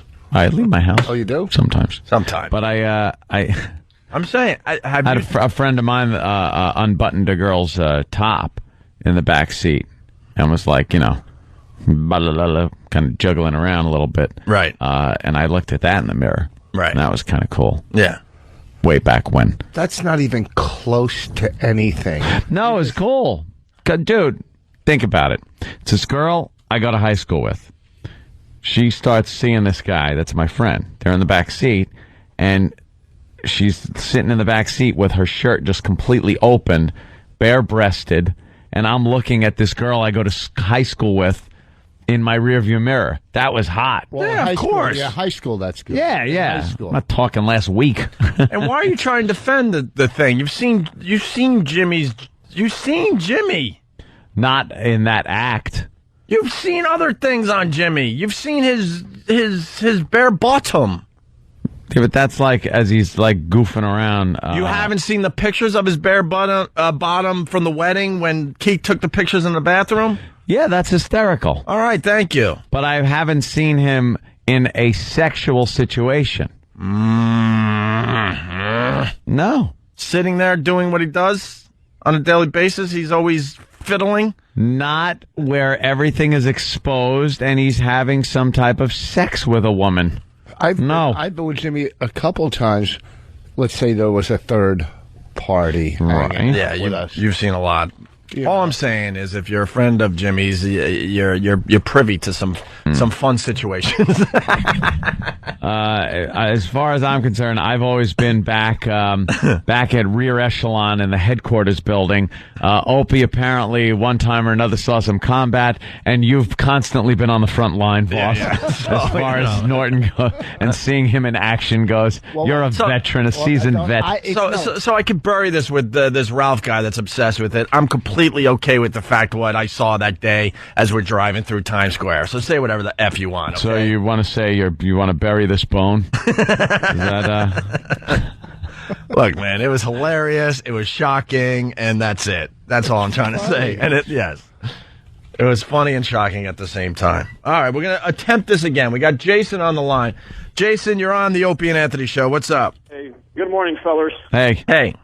I got a question for Mr. Holtetop. All right. Hey, Rich. Yeah. You ever sucked a big nigger's dick? Oh, why? Why? You can't say that. You cannot say that on Cannot Say That Wednesday. We're trying to get the You Can't Say That Wednesday bit going, and of course it has to go right to that. Well, let me tell you something. Of course it has to go right to that. You can't say that. You can't say that. Wow. And that, honestly, that's not what we're looking for, because that'll start other problems that we don't need right now. Are you insane? Can't you just go with the bit, please, in a way that makes it fun for everybody? But it is You Can't Say That Wednesday, and the first attempt was just wrong on so many levels. Hey, really fast, out of nowhere last night. I guess it's. I never thought of that. What happened? What about the other side? Well, I don't know. They'll take care of that. Someone get it? Hopefully they did. Apparently they did. I'll make it perfectly clear. I hope they did. Because we're trying to do You Can't Say That Wednesday, and of course, the first guy has to take it to the ultimate level. Can we just keep it with the way we talk when we're over there, maybe? Yeah, please. Jesus. By the way, Whip 'em Out Wednesday is alive and well on Pal Talk. Yeah. Very nice. Vicky J, thank you. I think she's the only one wowing this morning on Pal Talk. Usually you get a whole bunch of women doing their wowing. But a gaggle. But today we got one, and she's got a very, very nice wow happening right now. She's just letting them hang out. Is she at the office like that? Doesn't it look like she's at the office? What, you just closed the door? What's the deal with this? Is she a newbie? No. She looks different, though, for some reason. Maybe because of the lighting of her office. But the office door is closed. The boss is somewhere. She's drinking her Starbucks, and she's just wowing for everybody on Pal Talk. Thank you. Giant hands there. That is very nice. Thank you for this Whip 'em Out Wednesday. Third world countries are bidding on those. Yes. Anyway, out of nowhere last night in New York, they decided they needed to talk about a devastating hurricane possibly hitting New York City, because I guess they haven't scared us lately, and they realized, okay, it's time to scare everybody again. Well, again, they were hoping for this really bad hurricane season, and nothing so far. Oh, by the way, XM did not dump out of that, so thanks, Jason, for really pretty much wrecking the bit before it has a chance to have a life of its own. Asshead. Great, thank you. Well, that's not what we were going for, so sorry. Got to say sorry every day now. Sorry. Now all the girls are are wowing on Pal Talk. Mary from Boston, very nice. Rich W's cam is pretty nice, too. Well, that's H-Cup. That's giant. That's H-Cup. Yeah. Thank you. Thanks for the wows, gals. All right, so Fox 5 reports on how devastating and possible a Category 5 hurricane would be in New York. Category 5, first of all, has there ever been one in New York? We're so far north, the water gets kind of cold and the hurricane loses steam. Is it possible? Yes. Is it? But the odds are ridiculous. Is it possible? Well, they're going to tell us yes, because, they got to keep the scare factor Well, up. let's say then. I say we get a dirty bomb in New York City before we get a hurricane, a Category 5 hurricane. Filthy bomb. Most likely, you're not prepared if a hurricane were to hit tomorrow. Queens College professor Nicholas Koch has been studying hurricanes for years, and what he knows may surprise you. The worst case scenario, believe it or not, is not one that heads right to New York City, but one that heads to Jersey City. The right side of the hurricane is where you get those winds added. And Long Island and New Jersey make a right angle. So here's your hurricane with counterclockwise rotating winds. At the front of the hurricane, it's pushing all of the water shelf into the right angle. You can't push water into a right angle without it going up abnormally. So our hurricanes will raise water levels that are equivalent to Category 5s. Equivalent to Category 5. Ah, I see. Because the water gets stuck over there. But out of nowhere, they had to come up with this story on the news yesterday. They had to fill space. What if a meteor hits in New York City? Yeah. Oh, they've done that. Oh, they've done that. They've done meteor. Really? Oh, yeah. And what about dinosaurs? Yeah, they do it all. What if dinosaurs come back? Yeah, what if the Loch Ness Monster was actually alive and well in the Hudson River? They did that one as well. Ice Age, sure, yeah. Yeah. Flooding in New York City. The water levels rising, and that's my favorite one when they show. When they show the animation of New York City underwater because of global warming and the ice caps melting. They show what New York is going to be like, and they show cars underwater or floating and floating, and the buildings just the way they are now, but covered with water up to 10 stories high. People wouldn't just leave. Before it gets to that stage, we would notice unusually large puddles. Yeah, and then as a society, we would try to figure stuff out. Wow, maybe we need to build a huge retaining wall, some kind of massive levee, something. But they make it look like on the news and all these science programs that no, we're just going to ignore the large puddles that now become ponds and stuff, and then it just starts engulfing buildings, and we're just going to sit there and take it, even the most let it happen slowly but surely. Pessimistic scientists say that it would be 50 years and we'd start seeing pretty good flooding. Could you imagine though just walking around for 49 years going, boy, it sure is getting full of water around here, and not moving your car, just letting it sink in the water? There wouldn't be anybody. People would have been long gone from the city if there was no way of preventing the water from coming in. Yeah. This city would be long gone. We'd salvage everything we could and move it inland somewhere. Make New York and just deal with it. That's what we do. We're very adaptive. We would probably just take over Cleveland. No, too far in. You think? We'd be on a mountain. Yeah. We would want to be on the water just like New York is. It's got to be. It's a port city. I'm thinking we'd take over Buffalo or Cleveland. We would just come in and just conquer Buffalo or Cleveland. Yeah.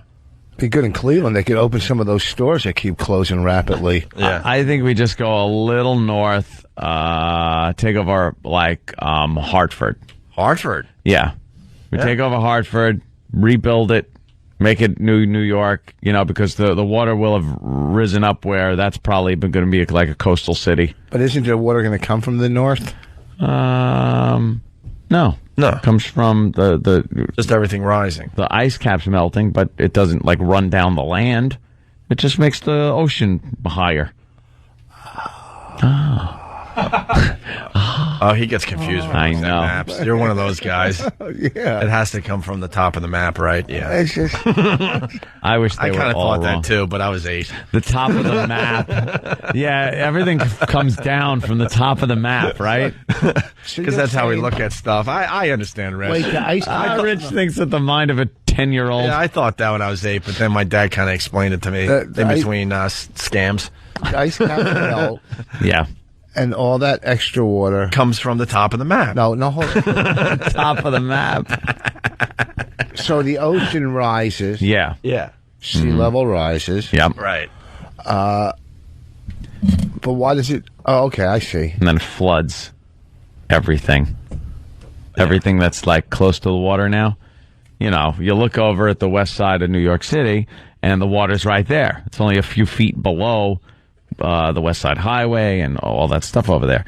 Well, that would rise up and flood New York. Probably the only place that would be left above ground is like the bump. The Manhattan bump, where you have to walk uphill a little bit, like 6th Avenue around there. That's it. All right, let's... One street. I would love that. A one-street Manhattan. Yeah. The professor talks about how devastating a Category 5 storm could be. No, We've seen the damage from Hurricane Gloria back in 1985. That storm was a Category 2 that hit Long Island. So can you imagine how devastating a Category 5 hurricane would be in New York City? By the way, Aunt and I from Long Island, and not even a sign that this hurricane hit back in the day. No. We survived it. I was driving around in it. Yeah, we survived it. It was a big, heavy rainstorm. It was cool. It was windy. There were trees, tree limbs coming down, some trees being uprooted. But it's not like one of those devastating hurricanes where you drive around years later and see the evidence of devastation. Yeah, it was a nuisance for maybe a weekend.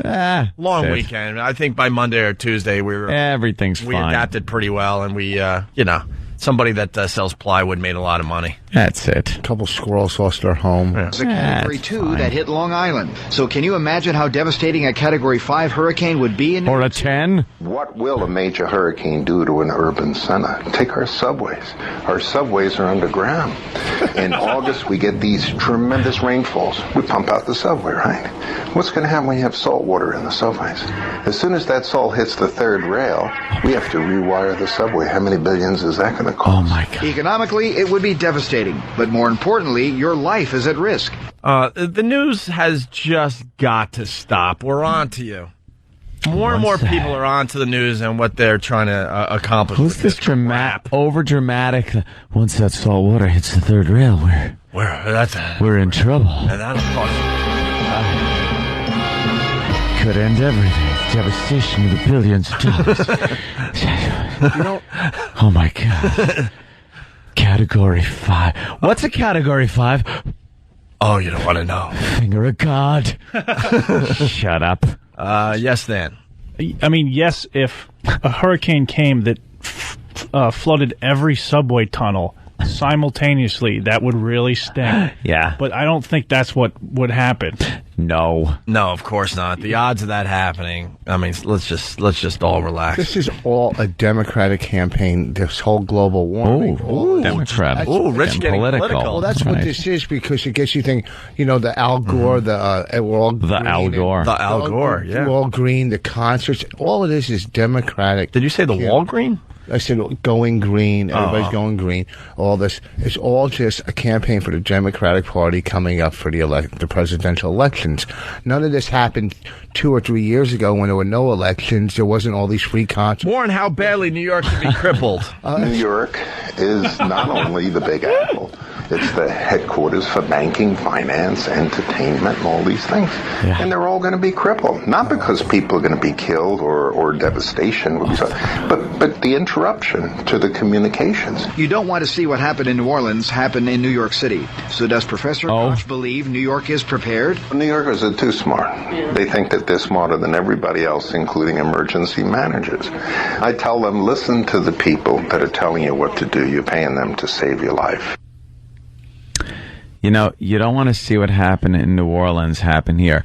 Geez, I hope our levees don't break here in Manhattan. Right. Oh, that's right. We don't have levees. Yeah. Just stop already. Just fear-mongering at its best. They found some dumb professor. Is it sweeps? It must be sweeps.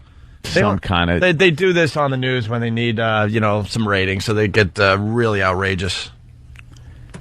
Could you see a bunch of people shacking up at Madison Square Garden? Yeah. Just ripping the place apart and crapping in there and just making a mess of the place.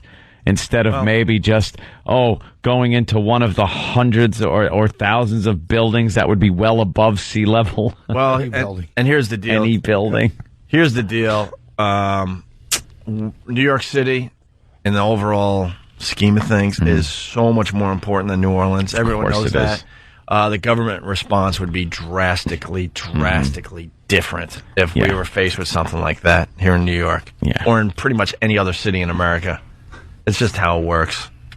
I love when the news does the story on the hurricane. And this isn't exclusive to New York. You're in a city that's hurricane, unless you're listening in San Francisco. I've heard them when I was living in Western New York, where there's some kind of obscure fault line and it could happen. And supposedly there's a fault line here in New York somewhere, and like every 20 years we get like a slight shake. But this could turn into a massive hurricane that could destroy everything. It's like, okay, sure. Earthquake. Yeah, and you don't see twisters going down Fifth Avenue. No. It just doesn't happen. It doesn't happen. And you don't get Category 5 hurricanes. The water isn't warm enough. The buildings are too... It's not set up for it up here. In New York, we have to worry about real things, so we don't need professors like with this crap. We have to worry about the next terrorist attack. They want to come back and do more damage to New York City. That's a real thing. That is a concern of most New Yorkers. Crime.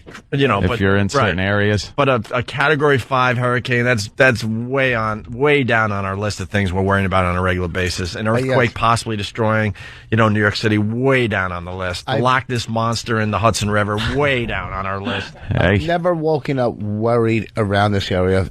Really, any natural disaster. It just doesn't really happen. That's not in our bodies or whatever. You get the occasional stupid thing that happens, but it's never this big devastating event. Stop it. We worry about dumb stuff like the manhole covers popping up and clunking you on the getting head. Electrocuted by Con Ed, one of the grates on the sidewalk. Because your dog is relieving it's electrified. We got our own problems. They're a little different than Category 5 hurricanes. You have a better chance of walking down the street and somebody heaving himself off a building and landing on you. Yeah, true. We got to worry about the homeless and bricks, things like that. They're like hitting people in the head with old cobblestones. Yeah. For some reason. Being pushed in front of a subway. But this professor, it's the entertainment. There's so much entertainment in New York. Oh, the communications would just be devastated. Devastated. Oh, this is going to be horrible when it never happens. If a Category 5 hurricane hits, you won't be able to listen to Opie and Anthony anymore. Oh, my God. That would be devastating for everybody. I suggest we all evacuate now. Just leave. Leave the city. Yeah. Who's the head of that? Who was that speaking, by the way? Huh? Who was that speaking? Was he the head of what's his title? Head of, I don't know, the Democratic Party. Department of Fear. How does he represent our show at the same time? Mr. Doom and Gloom. I thought that was Bob Eatman.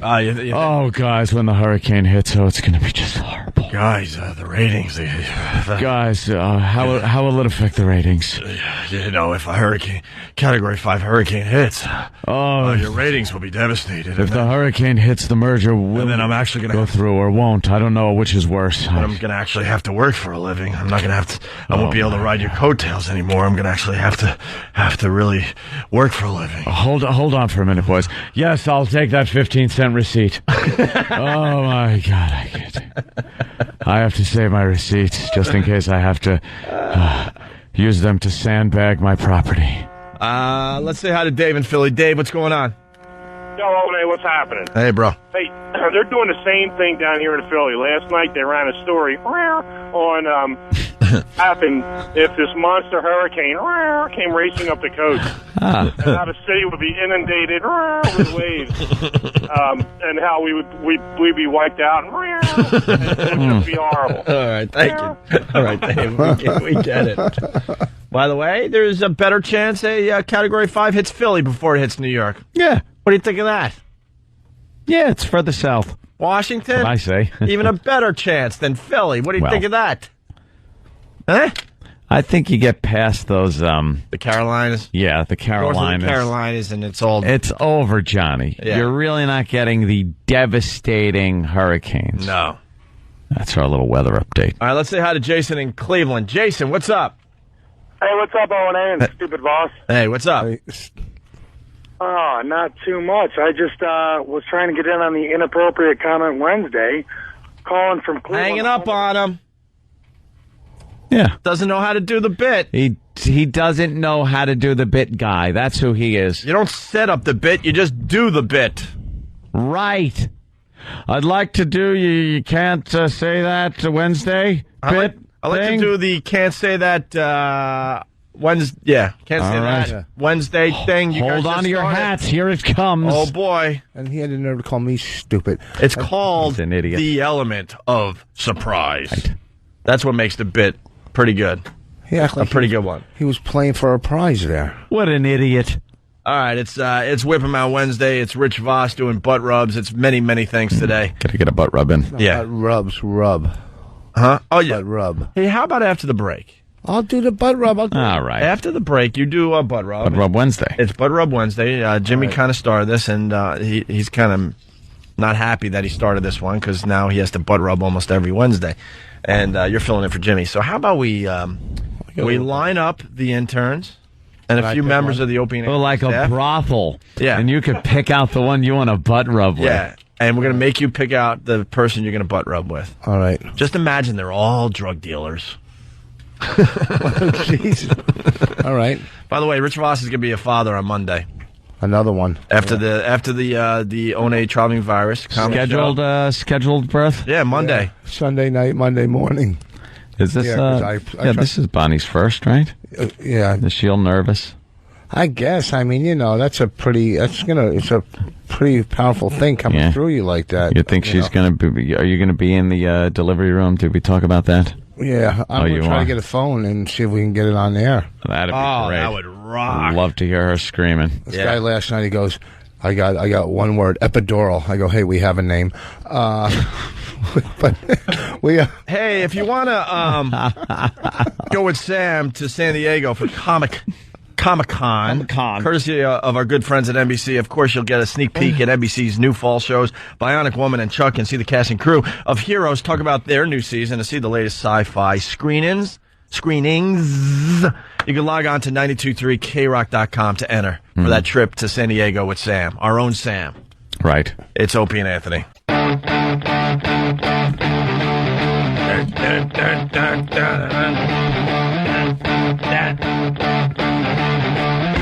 You're checking out the Opie and Anthony Show, getting ready for Butt Rub Wednesday.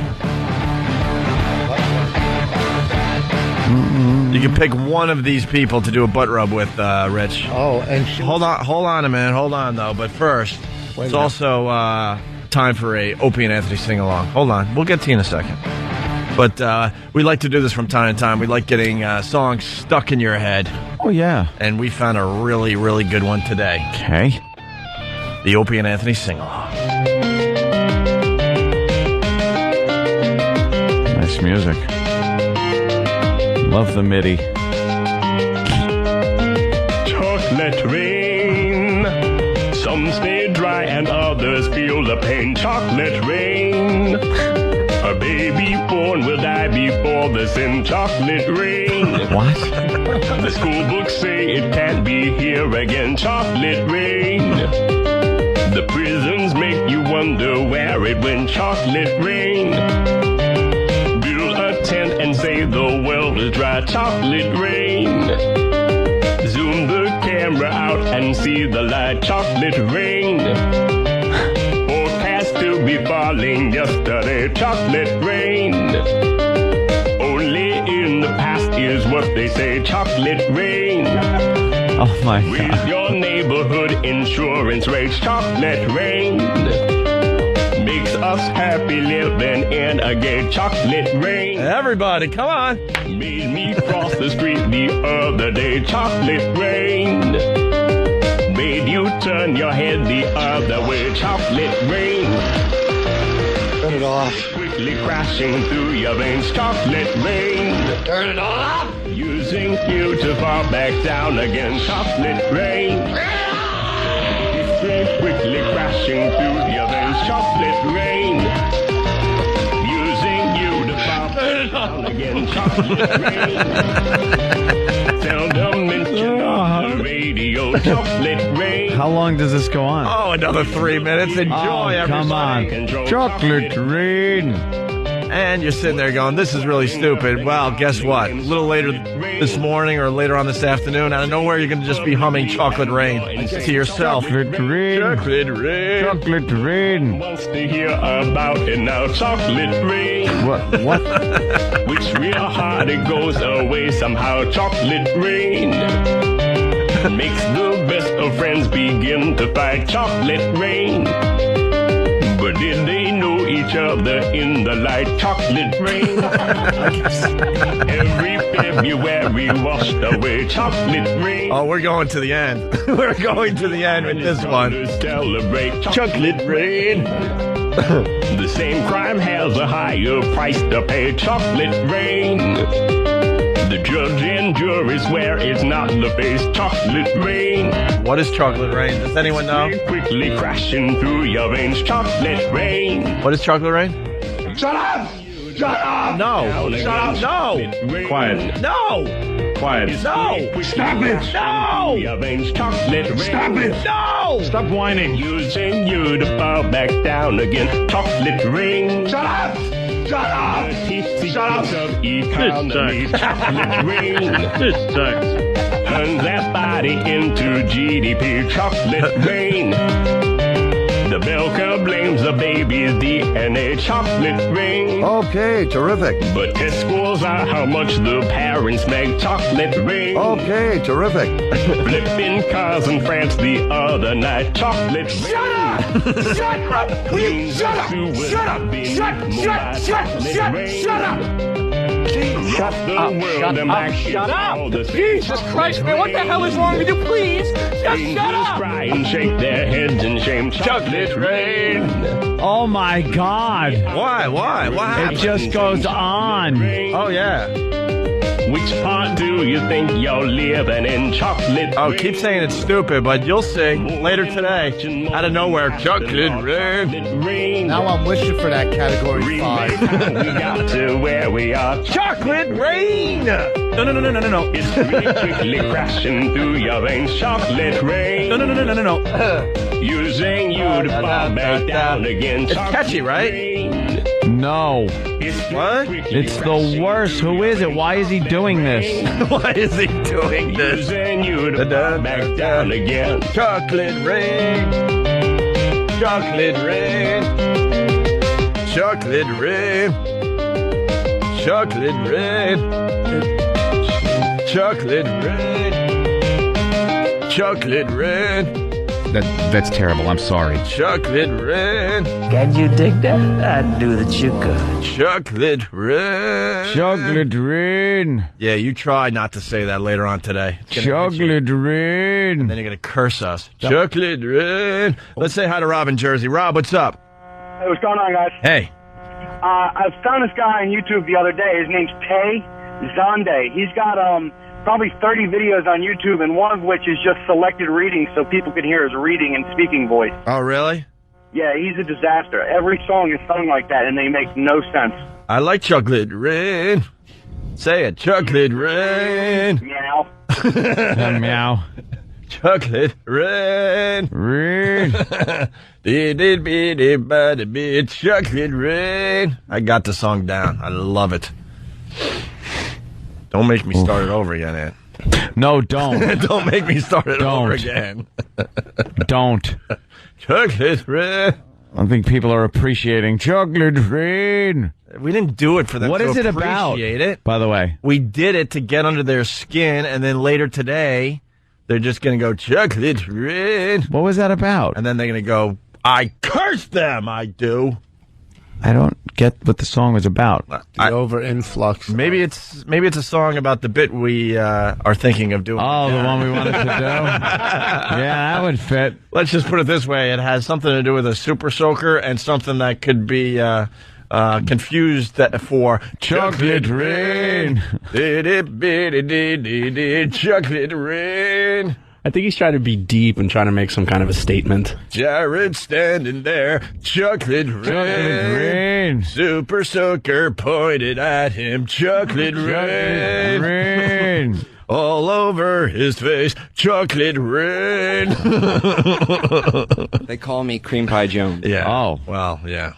Yeah, you know that. Yeah, you really proved that yesterday. We'll get into that in about a half hour. Trust me. Chocolate rain. I love this song. I got to hear it again. No. Just a piece. I need to hear the chocolate rain. This could be Jared's new theme music. Yeah. Chocolate rain. Yeah. Some stay dry and others feel the pain. Chocolate rain. A baby born will die before the sin. Chocolate With Abby born what? The school books say it can't be here again. Chocolate rain. Come on, just sing along. The prisons make you wonder where it went. The prisons make you wonder where it went? Yeah. Join me. Join me. You know you want to. Chocolate rain. Zoom the camera out and see the light. Chocolate rain. Zoom the camera. Has to be falling yesterday. Chocolate rain. Super soaker filled with chocolate rain. Chocolate rain. Not gonna be pleasant for Jared. Chocolate rain. Rain. With my speech impediment, I couldn't think of a worse song to sing. Chocolate rain. I want to sing it, but I can't. Chocolate rain. Do you have a dryer door? Chocolate rain. Who's in the front row? Shut up, you effing whore. Chocolate rain. I know the struggle of chocolate rain. Hey, this is in my system, right? Remember when we got the banana song stuck in everyone's head? Trust me, this will be stuck in your head. Chocolate rain. Using you to fall back down again. Chocolate rain. I don't get it. What? What? I don't know what it means. Does everything have to have a meaning? That does. Chocolate rain. If you're going to babble on for 5 minutes about chocolate rain, I want to know what it means. Calling names Chocolate rain. All right, we got Joe in Cambridge. He has joined me. Chocolate rain. I got one person that has joined me so far. Joe in Cambridge. No one wants to. Hold on. Come on, join me, George. What do you got, George? Let's go. Chocolate rain. Yeah, see, it feels good. Chocolate rain. Best of friends begin to fight. Chocolate rain. Each other in the light. Chocolate rain. You like Huey Lewis on the news? Yeah, at this point. Chocolate rain. Stays behind his colors.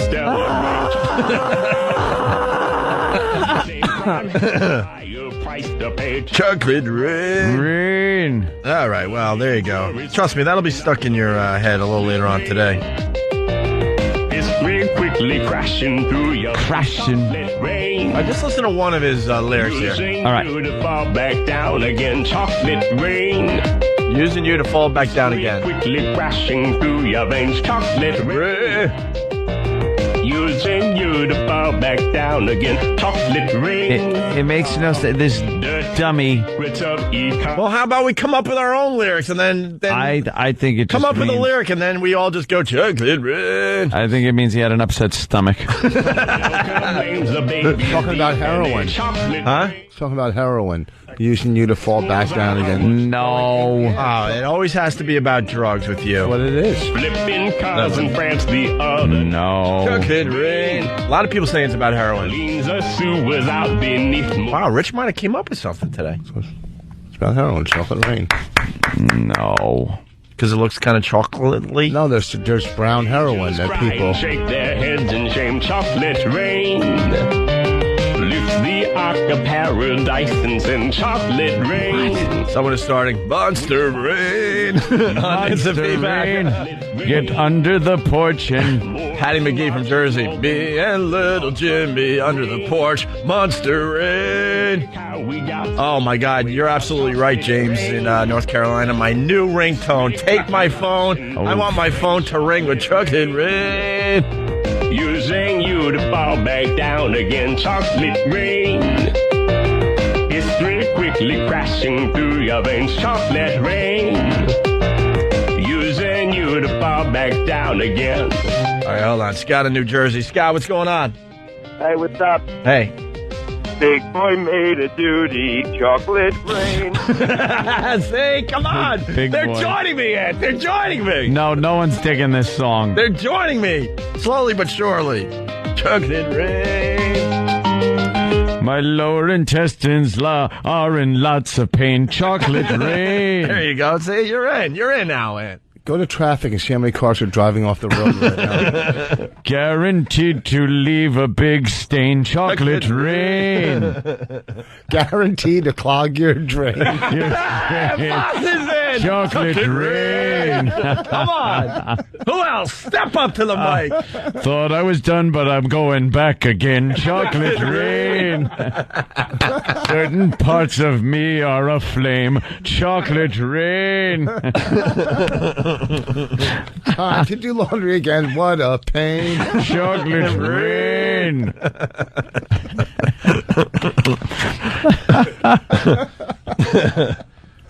Let's see how many more hours am I on this plane? Chocolate rain. There you go. Oh no, stuck in traffic. Chocolate rain. They're gonna have to clean this up with a crane. Chocolate rain. Not enough TP in the house. Chocolate rain. Chocolate rain. Rich from Manhattan. We built this city on chocolate rain. I'm about to blow a vein in my brain. Chocolate rain. On your couch, you leave a stain. You got the stain already. Yeah. Oh, come up with some more rhyme schemes. Greg on Long Island, what's up? XMers have to hear this again and again on the replay. That's right. Chocolate rain. Let's go to Charlie in Philly. He's got chocolate rain. Hi, what's up, Charlie? Hey, what's up, Opie? Hey, Opie, you're right. That's a catchy song, but I don't think it's as catchy as My Dick Is Shitty. Oh, come on. You can't say you can't that. say that. Come on. You can't say that Wednesday. Wednesday. And then I stuck my... Can't say that. Yo, I was... Can't say that. Sometimes I like to... Can't say that. And it was all covered with... Can't say that. Opie and Anthony Show. Chocolate rain. If the cows eat enough grain, chocolate rain.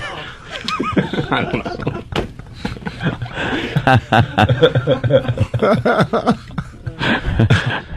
don't know. Rolling forward and backwards on the train. Chocolate rain. Remember that from a bit about a week ago or so. Jake's got the instant feedback of the day. This dumb bit is driving me insane. Chocolate rain. Oh, brother. I dare you not to say chocolate rain at least once today, though. Your friends and your coworkers are going to be like, what the hell are you humming? Chocolate rain. Here's another dumb trick by David Blaine.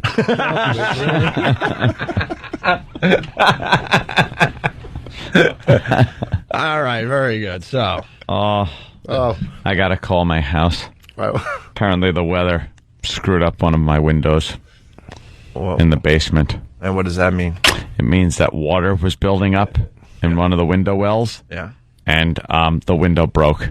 Oh, really? And now water poured into my basement. Jesus. Chocolate rain in Anthony's basement. Chocolate rain. Chocolate rain. Mud is flowing down the basement drain. Chocolate rain. That house is driving me insane. Chocolate rain. Oh, wow. Water ruined Anthony's window pane. Chocolate rain. Hey, Marky from Philly. This bit is really lame. Chocolate rain. Some stay dry and others feel the pain. Chocolate rain. A baby born will die before the sin. Chocolate rain. Happy baldness scent. What? Say it can't be here again. Chocolate rain. we're getting it, yeah. Prisons make you wonder where it went. Chocolate rain. It's getting stuck in people's heads. I know it. I know it. The well is dry. Chocolate rain. More with Opie and Anthony. Zoom the camera out and see the after the break. Chocolate rain. Rich Voss does Butt Rub Wednesday. Stand Up New York this Friday night. What? Stand Up New York. There'll be chocolate rain Friday night. Stand Up New York. That doesn't make any sense. Neither I know. I just figured I'd throw it out. The guy asked me to do it for him. All right. Very good. It's Opie and Anthony. Thanks for wrecking the bid. I didn't wreck the bid. Could be the most disgusting program you've ever heard. What the hell is that? Oh my God! That is effed up. Just to clarify, it doesn't leak on its own. Oh my God! What are you, crazy? What are you, insane? What does he have? He has rotting corneas. What do you have? I have rotting corneas. Wow. Let's just say he's got a growth. All right, a scrotal growth. Scrotal growth. It's the return of What the Hell Is That on the Opie and Anthony Show. If there's something on your body and you're pretty sure it doesn't belong there, call the Opie and Anthony Show. Oh, boy. Oh, my God. What the hell's the prognosis? Geez. What do you think it is? What is the C sign? Canker sore. Canker sore. Our highly trained staff, which may or may not include a medical professional, will evaluate your oddity and then point and laugh accordingly. Grand prize, a brand new Apple iPhone. For more information, visit our website or email Travis at foundrymusic.com. This is the Opie and Anthony Show. Opie and Anthony, bad boy radio host. Opie and Anthony. Rich Voss in studio. What's that plug, Rich? Chocolate rain. Real quick, this Friday, Stand Up New York. And real quick, July 29th, Marissa's in Trouble, Connecticut. Hear Rich Voss's same old jokes again. Chocolate rain. First of all, I come up with new jokes all the time. All right. Of course.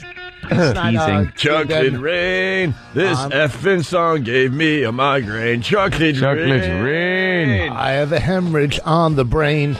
Chocolate rain. Yeah, that works. I guess. Where's the one that made everyone laugh? I can't find it. It was a really good one on instant feedback. Oh boy. What? Chocolate rain brings the N-word back to life again. Chocolate rain. That was the one. Sorry you don't get credit, though, because we can't find your instant feedback anymore. Sorry. It was a very, very good one. It made everyone chuckle. Hey, here in New York, they're doing very cool things with the radio station. Tracy's on top of this station. I was going to make a top of another joke, yeah. I saw that. Leave it alone for now. I was waiting for it. There's going to be a hostile takeover today with Tool. That's really hostile. Cool. For all the New Yorkers and all the people from Long Island and Jersey and in the surrounding areas, Tool will be doing an afternoon drive here in New York today. Very cool. And right at the end of the show, we give you a chance to win front row tickets to the show tonight. Tool, okay? Chocolate rain. Another reality show on VH1 again. Chocolate. Oh, it's time for a butt rub. Butt rub. Chocolate rain. My body's like a busted water main. Chocolate rain. Oh, no, you Oh, my God. No, Oh, my God. Oh, my God. He's a maniac. Take my man back. Oh, my God. We're here. Fez Wally, Eastside Dave from the Rotted Fez. Hold on a minute. We were going to wait till 9 o'clock, so now we got to explain to America what the hell's going on. You've got a lot of explaining to do, Backlund. Wow. Oh, my God, Dave. Right. My wild man is here. He shut your guy, Cream Puff Jones, down yesterday. All right, let me explain. Wow. Eastside Dave in studio with his shirt off. Of course. And his jeans pushed way low. Beauty, baby. And his underwear hiked up nicely and really bad tattoos on his awful body. And he's got a collar on. He's on a leash. He's on a leash, and Fez from Ron and Fez in studio with Eastside Dave. Where do we begin? Oh, my God. Well, Duty. Begin with how your show got shut down. Well, by my man Eastside Dave. Behold, look at him. I'm looking at him. I'm looking at him. I'm staring at him. Yesterday we had Cream Puff. Cream Pie Jones. Cream Pie Jones. Cream Puff was right. We really thought Cream Pie Jones had something for you guys. And, because he put on what we call the duty hat. Yeah, the duty hat, which is on the website, yes. A hat was in the toilet. Yeah. And something was in the hat. Yeah. And he put the hat on his head. Yeah. And then Than pushed down on the top of the hat, ensuring that what was in the hat was now all over his hair. Yeah. And the duty hat. God. He was feeling all good about himself, like he was the stunt man of any radio show. And to be honest, we were feeling good about ourselves. Because it was very exciting. It was funny. And then somebody suggested perhaps he was the best stunt guy for a radio show ever. Yeah. And then Eastside Dave's name came up from the Ron and Fez show. Yeah. And someone suggested they should go head-to-head. Yeah. I don't know who that lunatic was. It might have been me. Because it might have been me. You bit off more than you could chew, Bob Backlund, didn't you? Apparently from listening to You too, San Martino. Let me tell you something, brother. From listening to your show yesterday, someone else bit off a little more than he could chew also. Yeah, so I was a little sick. Hold on. Mr. Anthony. All right, listen. We're sick with anger. Hold on. We're calm the savage beast. We're trying to. I can't control him. We're trying to explain this to the rest of America. Oh my God. He's on a leash, and Fez. I don't trust Fez with the leash, if you know what I mean. He's a madman. His pants are down. Why didn't he pull his pants down, They Fez? just fell down, baby. And he don't care. Because he's the most extreme producer there is in radio. Can I do a quick Eastside Dave will drink some chocolate rain. Chocolate rain. So our guy, we thought dealing with his hat and what was in the hat and everything would have put him on top. Yeah. So then when the Ron and Fez show started over there on XM, Dave got wind of this and got very angry. Yeah. And then Jared came over there, and Dave lost his mind. Yeah, and then they just had a massive confrontation. Eastside Dave took this very, very seriously. He's scratching his ear like a dog. My mad dog has fleas. This mad dog bites.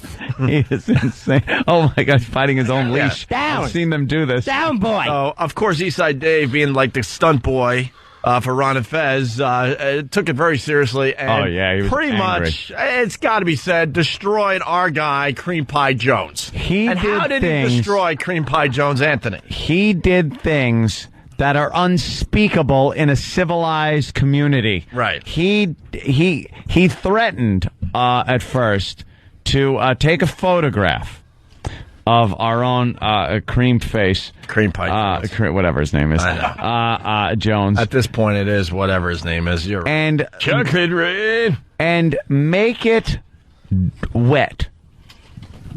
If I could just say, he made it wet. A picture of Cream Pie Jones, yes. Yeah. And then proceeded to. And then he ate the picture. Yeah. And if that wasn't enough. He was just warming up. Yummy tummy, baby. The photo was the most distasteful part of it. Yes. Yes, of course it was.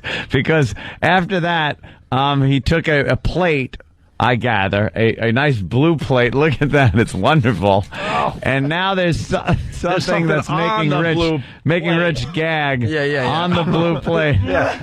Oh, he's licking the monitor. He's licking the monitor. Back, mad dog. Listen. It's so good. It looks so good to me. Oh, God. You left something. It looks a lot like a melted Tootsie Roll. Well, yeah. I was eating Twinkies that morning. We don't know what it was. I don't know. It probably is a melted Tootsie Roll. Actually, we know exactly what it was, but we're trying to, keep this on. But he then decided to ingest that. Yes. There's a picture.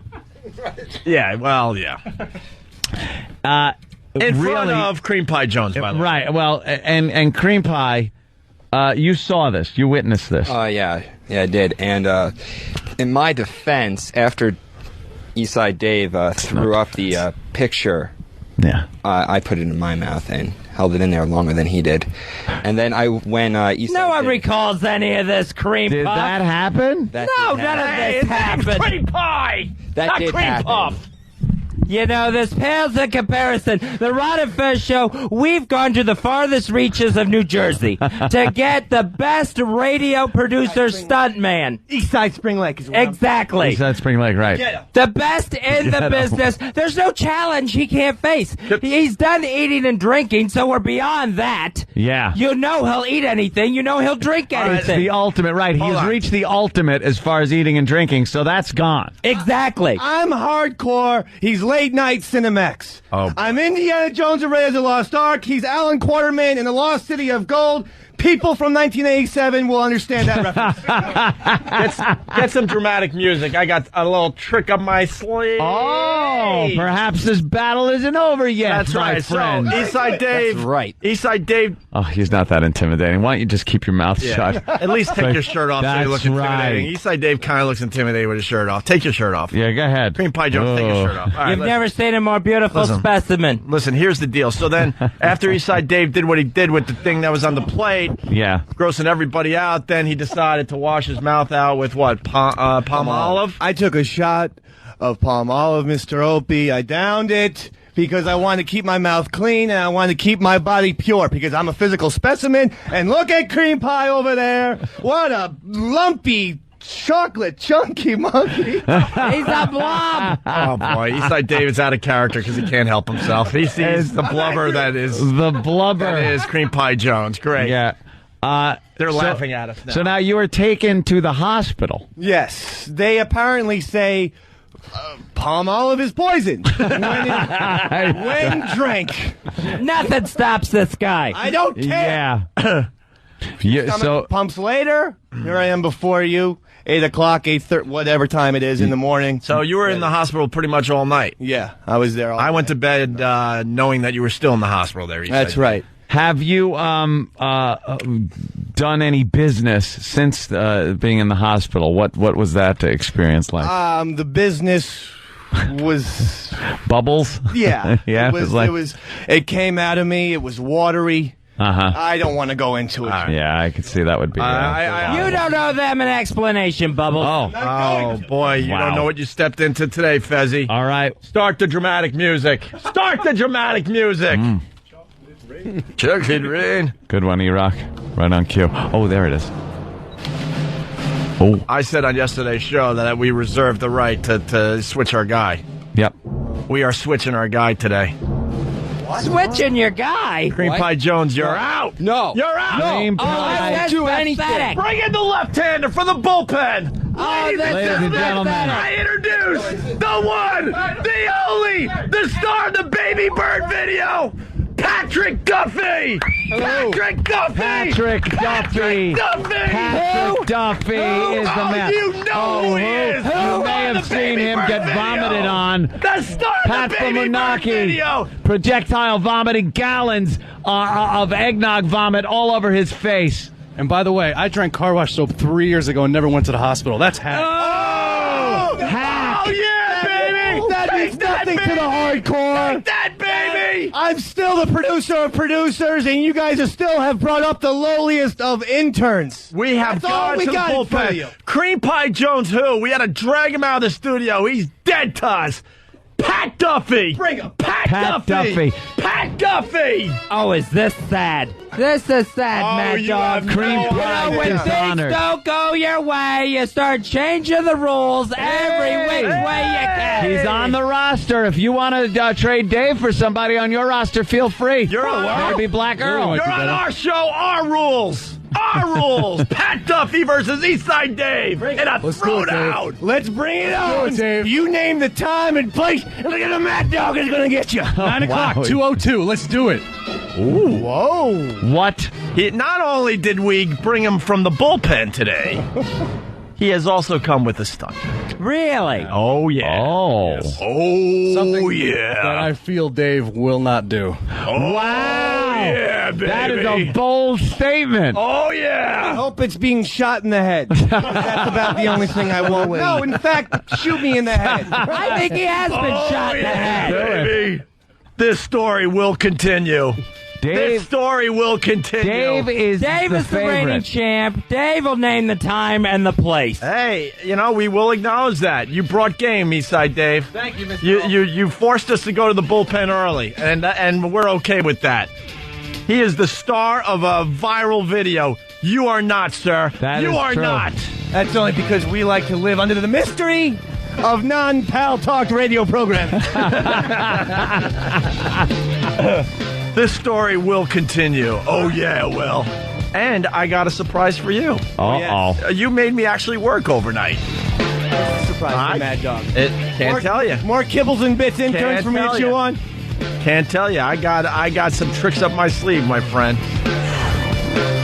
I accept the challenge. We did look stupid on the Ron and Fez show. Oh, my God. I was embarrassed. We're not going to sit here and take it, though. I got a surprise for you, and we got Pat Duffy now.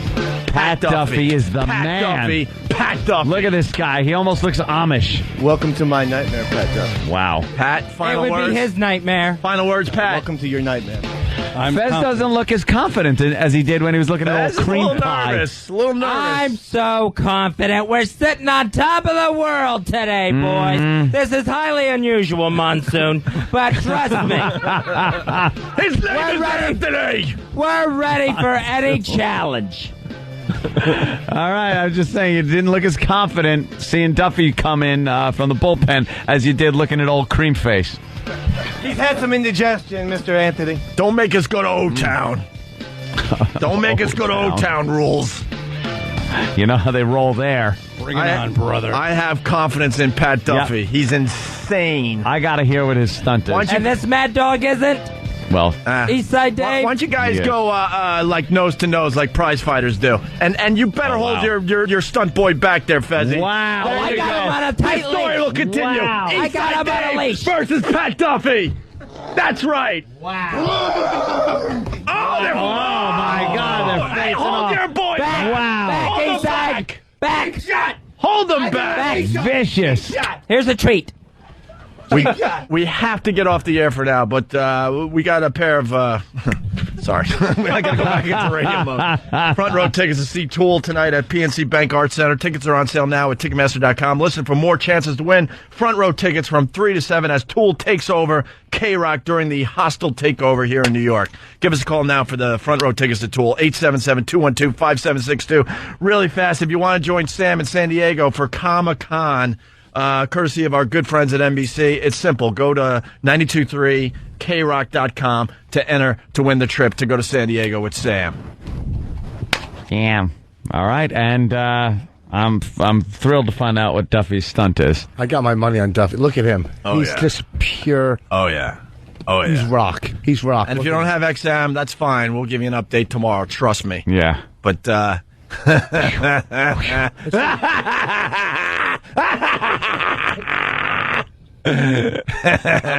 ready. I'm willing. It's like a shark and a jellyfish. You know, that cream pie Jones. Jellyfishes sting, Mr. V. You know, these guys. With those teeth, you got a lot of business talking about sharks. You know what? Oh, damn. Yeah, that's right. And this cream pie Jones, you took the bait. We gave you the easy target. You destroyed them like you were supposed to, and now we bring in the professional. Oh, that was planned? Yeah. Well, what the hell? We're going wrestling. Good one. Good one. Kind of doing a wrestling thing. Hell, we'll right as we go. We turned on him. Right. We hit him with a chair. I'm so glad you took the bait. All right, we're out of here, Rich. Thank you. Thank you. You're lucky you didn't have to butt rub after all that. Yeah, you got lucky. I was getting excited over it. There's a butt. All right, why don't you end with a butt rub with Eastside Dave? An Eastside Dave butt rub. All right, there you go. Yeah, oh, wonderful. It is butt rub Wednesday. Monster. This story will continue. Eastside Dave versus our own Pat Duffy. It's Opie and Anthony. I will do you with Mount Wednesday. Opie and Anthony. Opie and Anthony. Opie and Anthony. It's the Opie and Anthony Show.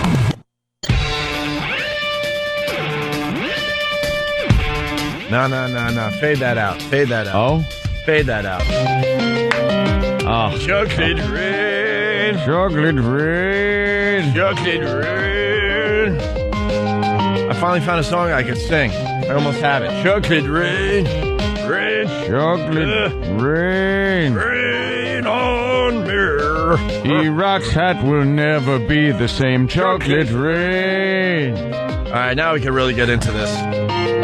We're in the middle of duty wars. I don't know how it happened. Duty wars. But we got some duty wars happening now. Duty wars. Look, man, I don't know, but we have to go with it, you know. Started with Big Boy Made a Duty. Big Boy Made a Duty. And then the follow-up video, which was Duty Hat. Duty Hat. Oh, boy, a duty hat. And this is where the listeners, some of you, some, very small. Yeah. Small some. Don't really understand the creative process. No. Because I had to hear and read how, the setup for the Big Boy Made a Duty, it just wasn't worth it. And the duty had follow-up, just not worth the setup hours, blah, blah, blah, blah, blah, blah. It got us to this point. That's why you got to understand the creative process of a radio show a little more than you do. We didn't know at the time, when we were pulling our duty shenanigans over here, right, that across a few blocks down, Eastside Dave was doing his own thing. Right. And now these two worlds are colliding. Big time. And it all started because of the crappy Big Boy Made a Duty video. Big Boy Made a Duty video. I don't know. I think our guys were feeling their oats. Feeling pretty good. Feeling pretty undefeatable. Unbeknownst to us. I think our guys thought that they couldn't be beat as far as a stunt went, especially with eating or when eating is involved. Now we got... Can I say unbeknownst, though? Again? Unbeknownst to us. Unbeknownst to us. Unbeknownst. I like benounced. Unbeknownst. Eastside Dave was paying close attention. Yes. And took these duty wars to the next level. He ate duty yesterday on the Ron and Fez show. It horrified everybody. Master Poe is puking. By the way, I see the allegiance Master Poe has. I'm not stupid. I listened to every single second of the Ron and Fez show yesterday. Yeah. People don't think I listen, but I do. Mm-hmm. And Master Poe is beating up our guy, Cream Pie Jones, and treating him like shit yesterday. Throwing him out of the studio. What was that about? Yeah. There's a little bit more allegiance to Ron and Fez. That was very obvious to me yesterday, by the way. Yeah. That didn't go unnoticed by the Opster. No. Chocolate Red. Cream Pie Jones. Got defeated yesterday. Monster Rain. He had done his duty hat gag. Yeah. And got his hair full of shit. Oh. And we got cocky. Cocky. And we thought this guy would do anything. He could beat anybody as far as stunting went. Yeah. Especially with eating or drinking something. Well, Eastside Dave just lost his fucking mind yesterday when Cream Douche showed up at the studio over there. By the way, at XM. We didn't set that up. For some reason, Cream Pie Jones and the boys decided to go over to XM. I guess they actually had work to do. They do some work over there. Was that the deal thing? Because we're setting up the bits. We got to play this stuff from Ron and Fez yesterday, and then we're gonna bring it to the next level. Yes, then. Yeah, because we have to mill around the office to do wrap up certain tasks in Cream. Mill around. Yes. Yeah. And basically, you got to make believe that you're working. I'm with you because I do the same thing. Ant does the same thing. I understand. Like, you have to be over at XM, even though there's no studio being built and no one else works down in Washington. But you guys got to at least make it look good. Yeah, I get it. If I leave with the talent, some eyebrows get raised. Yeah, I understand. Mm-hmm. I just want to acknowledge that. Yeah. So you went over there to make believe you were still working, and Jared apparently was also making believe. And Cream Pie Jones. Sorry, I forgot his. Ran into Eastside Dave. Yeah. And we got the audio. Oh, Dave just lost his mind. Well, here's Ron and Fez. They start their show yesterday talking about Cream Pie Jones. Mm-hmm. That would be you, E-Rock. And yes, ladies and gentlemen, the radio war has started. This has been a long time coming.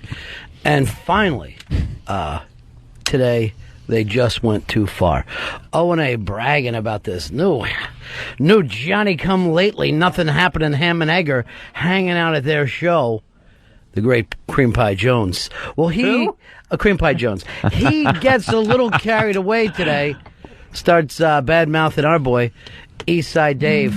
And like the Beach Boys said, Fezzi, Dave had to shut him up and then shut him down. David, come on in here. First of all, way to represent. Very, very proud of you today. Thank you, Mr. B. Yeah. Who is this kid? Who is this guy? Yeah, who's Cream Pie Jones? If I describe him in one word, it would be chump. Hold on. Let people get the laughter out of the way. Okay.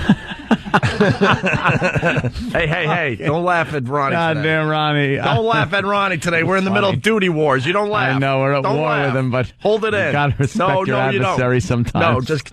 That's funny. No. Stop laughing. This is serious business, these duty wars.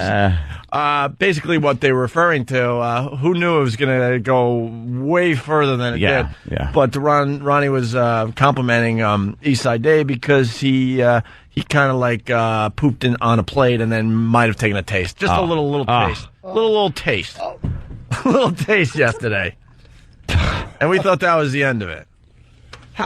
So, Dave goes crazy when he learns that Cream Pie Jones is right outside the studio. Here it is. You know what? I do believe that is O&A's intern. That's Cream Pie Jones. Cream Pie Jones is hanging around outside, or is he... Yep, he's right outside the door. Are you fucking kidding me? Yeah, there he is, right there. Are you fucking kidding me? There he is. Come on. There he is, the blonde kid. Is that him? In my fucking house. In your house. In my fucking house. You're going to be in here in my fucking house. That's fucking understand. I will fucking deal with it. So fucking kill your house. You're going to have to die. You're going to have to die. You are going to get fucking shot on. I can fucking kiss your ass. This is not a fucking joke, fucker. You're going to die. This is not a real thing. Dave. Not a fucking bitch. Dave. Not a goddamn. Dave, take his shirt. Take his fucking shirt off him. Take his shirt off him. Take his shirt off him. Take his... There it is. Gay. There it is. Take your own shirt off. All right, Rose got Dave. Bit gay. Don't ever come into my house again. Dave's shirtless. Don't ever come into my house again. All right, this isn't our studio. Don't ever come into fucking Frank's place again. All right, stop laughing. Hey, don't let me help it. I can't help it. That fucking Ron Bennington. Jesus Christ. All right, so Dave... it's very funny. Dave there Frank's confronts Cream Pie Jones. And, well, it gets a little uglier. Yeah, it certainly does. Then all of a sudden, like Eastside Dave kind of shows Cream Pie Jones what he's made of. Yep. In this next clip. Literally. Hold on. You know what? Where's the picture? Where's the stunt that you're ready to do? Where's this picture? There's the picture. Take it front and center. I got a picture here of Cream Pie Jones. From his MySpace? I'd like to show you what I do with that picture. If I could use your assistance, mister. Thank you, sir. Wait, hold on. We have a floor here that, we need. Where is the shit pan? Oh, he's getting his shit pan right now. I didn't know we had an official shit pan. Wait, what is it? This is a picture of Cream Pie Jones. Unclench those fists, Cream Pie. Unclench those fists. Here you go. And you know what? Take your time. Grab something here, because I want O&A to have to see this. I want O&A to have to see the way that you're handling this right now. And it's taking place right in front of Cream Pie. Here you go, Cream Pie. I'm going to put it right on your eyeball. Oh, God, he just pissed on Cream Pie's picture. He just pissed. Cream Pie, come on over here. Is that something that... Oh, get that fucking picture away from me, because you know what I do with the Cream Pie picture? What happened? My fucking mouth! Well, in my fucking mouth! Dave just ate the pissed on Cream Pie Jones picture. He's drinking. And he's drinking the leftover piss out of his piss pan. He drank the leftover piss out of the piss pan after eating. Poe, how you feeling? Hey. Tough guy. We found out what Poe is afraid of. Wait, hold on. Dave. Get the fuck away from my piss. This is my shit, baby. All right. Get your own gimmick. Oh, man. That, I heard that yesterday. Yeah. And all I could think of was, we are so beaten. We are so beaten because there's nothing that this guy, Eastside Dave, will not do. Well, I was thinking the same thing, but we got Pat Duffy now. We'll explain it in a second. Exactly, Pat Duffy. Like, we gotta break out the heavy, the Great White Hope. Yeah, absolutely. We realized, and we have no problem admitting it, that Eastside Dave took our guy down within 5 minutes. Oh, it was a pummeling. It was like an early Mike Tyson fight. Right there, Dave won. Right. But he decided to go even further. Oh, yeah. Even further to just show where he's willing to go. And this is what happened. Wait, hold on. Dave's shitting in the corner. Dave is shitting in the corner. Dave is shitting in the corner. It's hard to keep up with all this. It's not there. You fucking shit. Where'd that picture go? What are they doing? Get him a fresh picture, would you please? Picture, goddammit. Another picture of Cream Pie Jones, please. In case you're just tuning in, Eastside Dave had a picture printed out of Cream Pie Jones, his nemesis from the O&A show. He pissed on it, shoved it in his mouth, and drank the leftover piss from his piss pan. His piss pan. He wanted a challenge, didn't he? He wanted a goddamn war, right? Well, am I right? He wanted a war. I know he did, Dave, but I don't like the shit eating. Well, too late for that. It really is. I'd love a glass of water. I can't watch. I can't be part of It this. seems like the only fair thing to get him is a glass of water. I don't think this is healthy. I don't think it's healthy. I think he's having trouble keeping his piss in. You ready to look at your dream maker? Are you ready to look at your dream maker? Say you're ready. I'm ready. Dave just chewed up a big piece of shit. Oh, man. A nice sized nugget. Post puking. Hey, I threw it up a little bit. I think I need seconds. Now he's licking. Post puking away.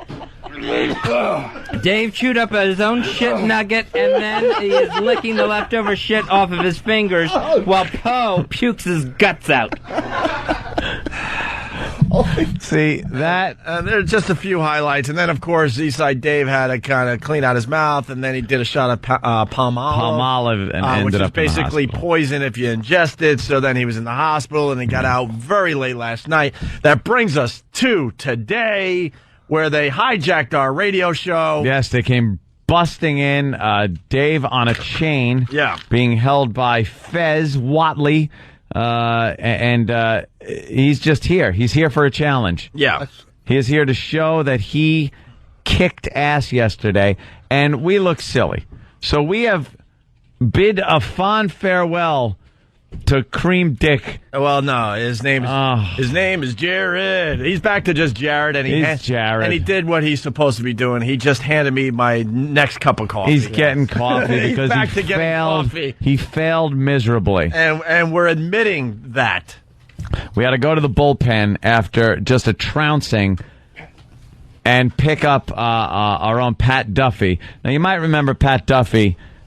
He was the one during the eggnog drinking contest when Pat from Moonachie emerged victorious.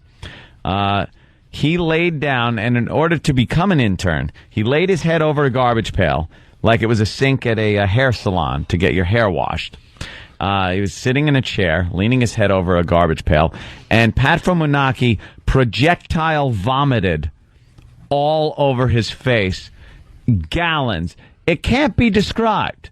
It's on, I believe, break.com. Go to break.com and throw in Baby Bird, and you will see just volley after volley of vomit like it's coming out of a fire hose, splashing into your face. I was stunned watching this. And now you're going to have to do something that beats Dave. Yes. This, to me... I got to say... Have some faith, Anthony! Have some faith! I have faith, but I lack confidence. Yeah, but we're talking to Pat Duffy here. My voice is getting high. I know. We got Pat Duffy for the bullpen. This is great. But I saw what Dave is capable of. The man does not have a line. He doesn't have boundaries. He will do whatever it takes for his team. Oh, boy. See? Playing his music and everything. Hey. What happened to the dog collar and leash?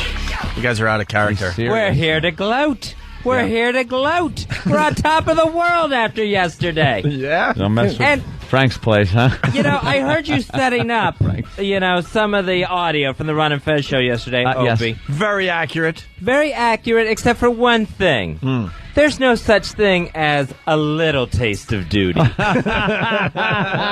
such thing as just a little taste. I think he's got a valid point there. Well, Pat It Duffy, was in my teeth. Oh, God. In my teeth. And may still be there. Did you have to floss out duty? That's all I need to know. If you're on 76th Street at one point, in broad daylight at 2:30 in the afternoon, throwing up your own feces, while a fucking bus of tourists look at you and take photographs, life has gone wrong. They're bringing back some memories to wherever they're from. That's nice. Hey, and here's what happened in New York. I saw someone throwing up his own feces. Well, I like to think of it as they got snapshots of the Hardcore King. That's what I like. That puts us on top of producer Stunt. Pat Duffy. Did they have a picture of me, Dave? They just had this blank stare. Said, do they have a picture of me? What? His eyes had this blank stare. Look at our guy. He's got a blank stare. And a weird beard, too. Yeah. He does have a weird beard. You got to give him the weird beard. It's an Amish. Now, come on. Even you guys got to give him the weird beard. It's an Amish/Abraham Lincoln beard. If our guy could grow a beard, it would be pretty odd. Trust me. That's right. I don't think that's a good thing, but that's right. Speaking of beards. Yes. Yeah. Want me to call my sister? Let's not bring personal relationships into this, man. Sorry. It just makes it that much harder. It's like the Civil War. Brother against brother. You guys are getting Patrick Duffy very, very angry. Look at We can tell. Wow. He's eyeballing Eastside Dave. Now, he's practically awake in here. Patrick has something. This is now. Yes. And you are promising that this will shut down Dave. I really don't think he'll do it. This is something you don't think Dave will do. But you're talking to a man that ate his own shit yesterday. True. And by the way, we don't allow Eastside Dave to do stunts on our show. You sit there and just watch. Oh, man. Wow. It's in the rules. He's an eager beaver, isn't he? Anthony, say it again, how our guy ate his own shit. It sounds like poetry coming out of you. You know why? I'm not saying that to compliment your guy. What? I am saying it to get our guy pumped up. Dude, he ate his own shit. Right. I have something better. Fuck him. This is our house. Wow. You're in my house. This is our house. All right. Yeah. Our house. Love what you done with the place. Our house. I remember this house. Yeah. You're a guest here. This is our house. We got everyone evicted. Yeah. Sorry. Jesus Christ. Sorry about that one. We're going to go there, are we? Well, John Manilli's convinced of it, so what the hell? Now, you were told yesterday or asked to come up with something for today. Right. Jared called me later in the day saying, I don't know what to do. I can't top Dave. You have to help Jared's me. Just... is that the same Jared from Subway? Yes, he should be. Anyway, I thought he was. Hey, it's not about Jared. We already admitted defeat with Jared. Yeah, okay. Jared was just that was a fluke. We saw him coming up in the minors, thought he had something. Once he got in front of the major leaguer here, it was all over very quickly. He kind of pulled a Mark Fidrich on us. Eastside Dave, you can understand that reference, right? I love the bird. Yeah, the bird was Thank wonderful. you, Mr. Opie. But he flamed out fast, didn't he? Yeah. Kind of happened to Cream Pie Jones yesterday. The embarrassment of Cream Pie will just go down in history on this show. Yeah. But Patrick Duffy. Yes, and I am ready. All right, he's ready. I'm so curious. Opie, do you know what he's going to do? Oh, yeah. And you have confidence. Oh, yeah. Chocolate rain. Wow. All right, Now, we were going to do the diarrhea of Super Soaker. Right. We were going to take a Super Soaker. fill it with diarrhea, and then how you use turpentine, we use piss to really thin it out a little bit. Yeah. Right. And then just squirt him in the face, mouth, just so he's taking a bath. A bath in his own feces. But honestly, that would be pretty good. Honestly, after what we heard yesterday, we kind of have realized that's kind of hack if you're doing duty wars. We got to relinquish that. Yeah, it was a bit hack. Wouldn't the real stunt be getting the diarrhea into the super soaker, not being hit with it? That's kind of rough. I think he'd have to do that himself, load it up. Yeah. So I don't know what he's going to do. All right, Pat. I don't know. People are calling you the Roger Clemens. Wow. Goodness gracious. Goodness gracious. Of all the dramatic things, just watching Patrick Duffy here in the studio. Goodness gracious. Pat, what do you got for Eastside? All right. So I described this idea to my brother yesterday, and he almost threw up in his mouth just me describing Just the description. Just the description. He couldn't do it. He couldn't handle it. I understand. All right, Dave. All right. Sleeping with his brother. This right here is a piece of genuine golden retriever dog shit. Okay? It's in a little baggie. It looks like Looks from my dog. like it has some grass clippings It's been in in it. the grass for about Give a it to day. Fezzy. The Fezzy, I'll examine. Fezzy, we want to keep this fair. We want you to acknowledge that that's what you're looking at. Yes. Golden retriever. We got to keep this fair. That is dog duty. All right, very good. It does look like it's... All right, very good. It does look like it's been in the yard for a while. All right. Genuine golden retriever dog shit. Looks delicious. Courtesy of Bub. And courtesy of Bub. Yeah. By the way, you're not going to see our guy going to the hospital. Oh. Fuck that. I don't have health insurance. All right. There Our guy doesn't even have health insurance. Yeah, man. So there. You got us there. He treats himself, man. Okay. And this is a toothbrush. And combine these two, and I will brush my teeth with dog shit. Oh, wow. Yeah! That's pretty good. Game on! That's pretty good. Game on! It was in my stomach. Iraq. That's it? Hey! I sense he's punking out. He's bringing absolutely. back. He's bringing back Absolutely. what he did. We're talking a whole new ballgame. This is the World Series. You might have won Game 1. We're at Game 2 now, bitch. Oh, my goodness. and it's easy to eat your own shit. It's my last comic standing, too. He's got to stick up for his man. You know something? This could be made even more disgusting. How so? I was just informed. E-Rock brought his own toothbrush. Now we all know. Oh my God! That there are problems that E-Rock has in his mouth. Look, the team's working together now, man. You That guys I are used fucked. this morning before the show.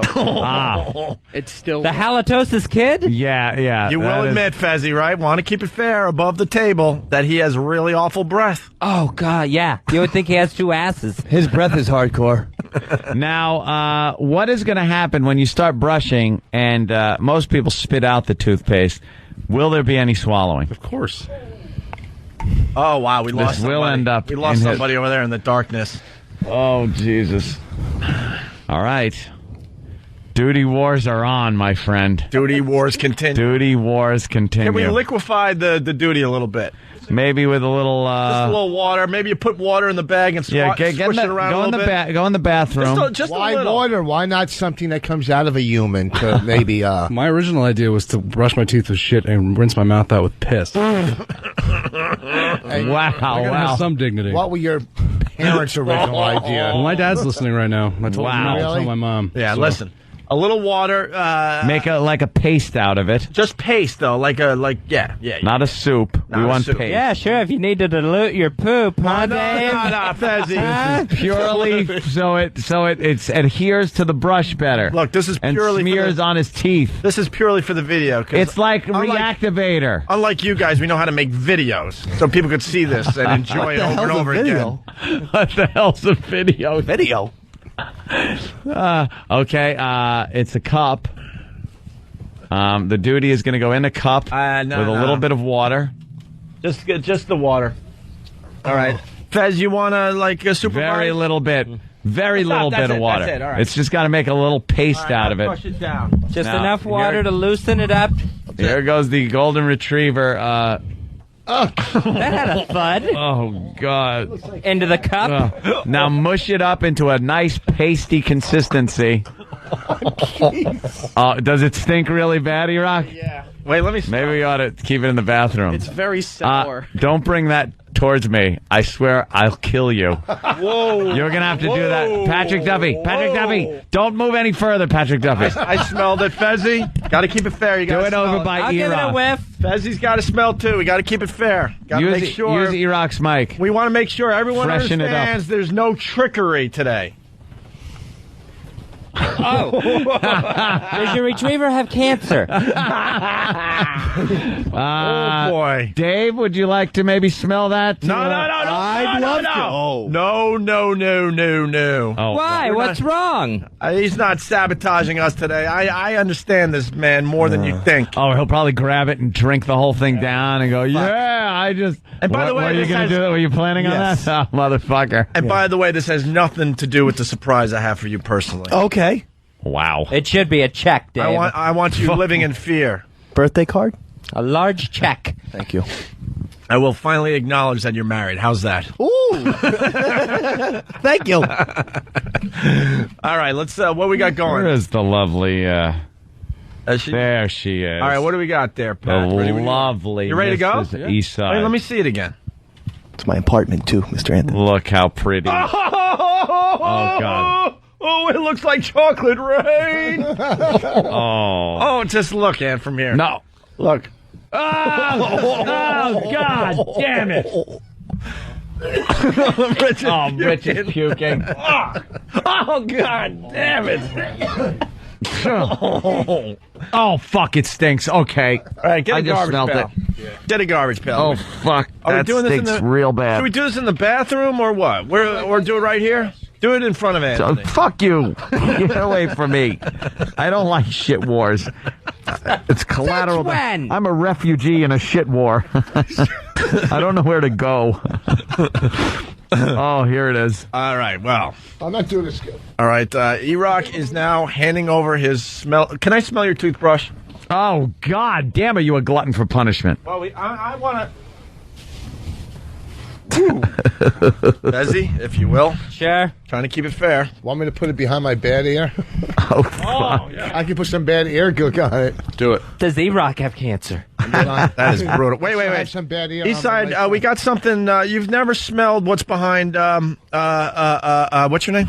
Rich Voss. Oh, Rich Voss. Rich Voss's ear? No, I had never smelled that. Hold on. He has a cyst, and it kind of leaks this goo. It kind of smells like grape jelly if you kind of let it rot. And this smell has taken men down. Oh, here you go. People have passed out smelling this. People have puked because of this. It's a good one. Holy fucking shit! I think Voss should be in this competition. At least his ear. Fuck Pat Duffy. Oh, yeah. He's like Dave just took a couple jabs to the face. What did it smell like? I'm still standing. It smelled like fucking demon shit. You took a couple jabs right to the noggin, my friend. That was a good one, huh? Don't mess with us. I've seen many people puke doing exactly what you did, and I've seen people hit the ground. Yep. Is it still smelling? Yeah, I can put it on the toothbrush if you want. No, have Pat Duffy smell it. Pat, just smell it. It's not so bad. I think it's got a very quick half-life. Don't get the fuck away from me. Get the fuck away from me. I don't play that shit. What is that exactly? That's ear wax? No, it's from behind. It's the ear oil.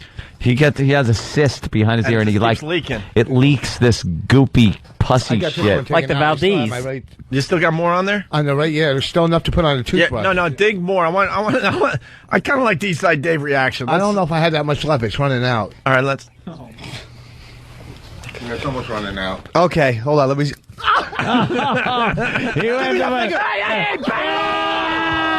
I'll suck your fucking finger. He just licked the finger. Your fucking finger. No, he did. Yes, he did. Let me go down on your finger. Oh, yes, Give me your fucking finger. Let me go down on it like a man. Oh, God, he sucked the finger that he... What the hell? Oh, God, he's going to puke. Oh, he's puking, though. Puking. He's puking. Look out, watch it. Oh, God damn. You're not as cocky now, huh, sir? Keep it together, Mad Dog. Oh, my God. That is fucking sick. Were you doing a little rope-a-dope there? He grabbed Voss's finger and sucked it. That is the disgusting ear finger. Will I ever have clean breath again? Did you before? Shit and piss. Voss's finger. All right. How does the beautiful Casey kiss you like that? There wasn't any last night. Mr. No, Anthony. huh? No kissing? No. Sorry to hear that. Pat Duffy's girlfriend is in studio now, too, so. I'm about to brush my teeth with dog shit. You want to make out? All right. All right. Wait, make out or? Yeah, tongue and everything. Oh. Yeah. With dog shit. Here's the toothbrush. All right, here we go. And Boss rub this behind his ear or what? No, there's nothing left. Nothing left. Nothing left. No. Fuck balls. Now he's scooping up a nice big heap and helping. Did you practice this at all? Get this on camera. Did you practice this at all? Oh, my God. Shit. All right. No. Is that actually on the... damn. Yeah. Oh, my God. Oh, Wait, what are we goddamn. looking at? It's Oh, very goddamn. straight. Oh, my... It's like it's dog shit that's been out in the yard with a couple grass clippings in it, perhaps a dung beetle or two. There's no way he's doing this. Oh, shit. No way. Look, the hand's already over a garbage pail. Ready? Yeah. Well, look right at Eastside Dave. Fuck you, Dave. Bring it. All right.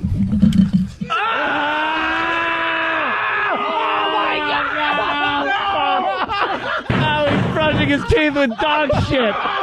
Oh, God damn.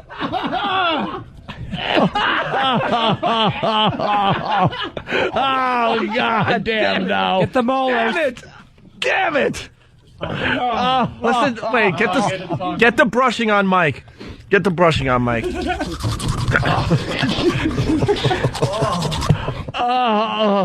What do you think, Rich? Why are you over there, man? I'm puking from here. Oh, God. How's that taste? Dave, anything? You want me to brush my teeth? No. You can do whatever you want on your show. Okay. Wow. He just brushed his teeth with dog shit from the yard. Oh, man. How did we get to this point? Duty the escalation. wars. The Duty escalation wars. this war is taking. No one wins a duty war. No. Only on radio. Duty. It feels like sand in And my next mouth. week on It's Two like, and a Half Men. Yeah. Duty wars. Oh. He's the real deal, Dave. I'll give He's Pat the real deal. Duffy a minimum amount of credit for at least putting the duty in his mouth and trying to make his teeth hygienic with it. But in the end, duty on the teeth or duty in the stomach? Nah, you swallow it and it's gone. Okay. You ate that duty? This is the gift that keeps on giving. He's somewhat at my level now. But somewhat. Oh, you heard that. You heard that. You heard that. Somewhat. You want to do the staple thing just as a goof? Well, yeah. Yeah. Wow. You got to be impressed, Fezzi. Let's not lie. I think I won. One? Yes, I think Duty for duty. This guy ate shit. We have a new leader. Let me tell you something else, too. I mean, yes, Patrick Duffy now has a winning smile. But it was your own shit, Dave. I think that makes it more. Human shit is about 30 times more disease than dog shit. But it's your shit. Yeah, Dave. This is Voss, a dog. you got number 2 in you? This is an animal's shit. Yeah, Dave. Well, I don't think I have a number 2 on me. Yeah, in years. Yeah, Dave. This is a dog's shit. Yours right. was good. You know, you ate whatever it was. It was your body chemicals that broke it down to the point that it was shit, but it was your shit. It came out of your asshole. Right. This came out of a dog. Dogs are so small and delightful. I could eat dog shit as snacks. Hey, delightful. We all acknowledge how gross that piece of shit was, though. That was from a Great Dane, too. Yeah. Golden Retriever. Well, whatever. Golden Retriever. You want to staple your nutsack to your leg? Sure. Oh, fuck. Wow. I got it all over here already. Yeah, and this is just him kind of warming up. I read on FBA last night that Duffy is O&A's only hope against Eastside Dave. So really is. Yeah. Really is. You made people forget about Cream Pie Jones today. That's all I know. Wow. Yeah, who? And by not allowing Dave to do anything on our show, we're the winners for the next couple hours. For a while, maybe. It makes us feel good. But I doubt it. Oh, boy. So now you're going to staple your nutsack Sure.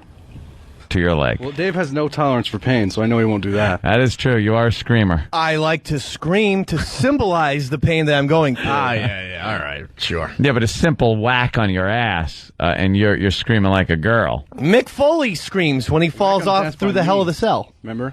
What? That make him? Remember when he was in the studio getting spanked was by me. That's true. That's true. Yes, wow, this you were the rivalry big goes man back. spanking the naked guy's ass. Yes. This rivalry Hurrah! does I'm go emotional. back away. I'm expressive. Is that it? That's all I'm doing. I'm emoting things. We're at a good place right now. I'm feeling good. I'm feeling a lot better than I did. I'm feeling good with our guy. Thank God we went to the bullpen today. I'm feeling so much better. Yes. Shooting dope somewhere going, I was somebody a day ago. He got us coffee. By the way, we have done a lot of things for the Pal Talk audience in the past. We have 600 people in the room. That's it? Watching this. Should be more. Well, you know something? Pal Talk community, very limited. They're an elite group. Yeah. Day-to-day basis, you're pretty good with 200, 250 people. 600 people 600 in here. people. Watching shit. No. Watching someone brush their teeth. Our guy. Right. Our guy. Right. All right. There goes Duffy washing it down a little bit. What does it taste like? Shit. What does shit taste like? Chicken. A little tangy and gritty. You know, gritty. It tastes like it smells. If that makes any sense. But ants, that's a brilliant question because you always say, "What does it taste like?" Shit, but Tastes like none of us shit. really know what shit tastes No one like. knows. Dave, would you like to More and maybe? more in this room, though. What Right. what does your shit taste like? I would say Failure. cupcakes And broken dreams. from the anus of a retarded person. All right. That's a good way to put it, I guess. That's the way I see it anyway, Mr. Anthony. Look at Casey. Dave, stay strong. I have faith. She does, doesn't Dave she? is strong. Backing Dave you up ingested crap completely. yesterday, not just At rubbed it this around his point- mouth. At this point, that's a distant memory. Shit, piss, paper, and soap. So Don't forget the paper. When your wife got the call that you were in the hospital, she goes, did he eat shit again? Again. all right, I like this. Yeah. We're in a good place. Game on. Game on. All right. How do you follow? Stapler, there he goes. Well, this is how you follow it. Oh, Christ, here he goes. Good thing I wore clean underwear. We're not just Yeah. unit, I hope. I have no idea how he's going to do Hold this. my clothes. What's that? No. Oh, he's getting his girlfriend over there. That's his I lovely would girlfriend. have to say Got my X. back, right? Yeah. He, Wait, could you guys kiss really fast? Just- oh, Christ. Oh, wow. Okay. All right. That's pretty fucking good. On her part.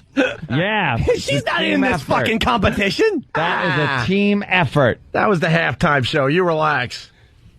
That was one to. All right, Pat. Ready? Oh, Here's God. my balls and stuff. My balls and stuff. Holy fuck, he's not circumcised. It's very cold in here. Oh, come on. That is disgusting. Oh! Oh, fuck. He just stapled. No, he's pissed off because he can't get it stuck to his leg. What, do you got a steel scrotum? I'm telling you, man. I was using a little piece of paper. We Got to stabilize it. We found our man. Oh, What's wrong with him? Right now, some woman in the secretarial pool is going, "Where's my stapler?" Oh, God damn. How do you feel about that, dude? Jesus. I don't know. It says East Side Dave sucks at life. Yeah. It is now stapled, that paper, to his yam bag. He stapled his balls to his leg. Pat Iron Nuts Duffy, they're calling him now. A lot of new names coming out. Oh, Duffy there's a lot of Duffy chants on Pal Talk right now. Is your balls bleeding? Does it start to bleed It's from starting to sting a little. Duffy, don't puke. Oh, I don't puke. Well played. He's trying to pull out the staples. Oh. Does he? Old leather sack. Should we get him a staple remover? You're impressed, aren't you? Oh. A little bit, right? A little bit. Wow, look at it. The kid's got gumption. He's an up-and-comer. He's no East Side Dave. I find the uncircumcised cock more disgusting. Why? Are you more of a clipped man yourself? I absolutely am. That looked like a terrorist. His cock looked That's Mohammed Atta. On the no-fly list. Looked like an anteater. Looking for some ants there. All right. Well, I think I won. Yeah, the slow clap. Oh. Keep it slower.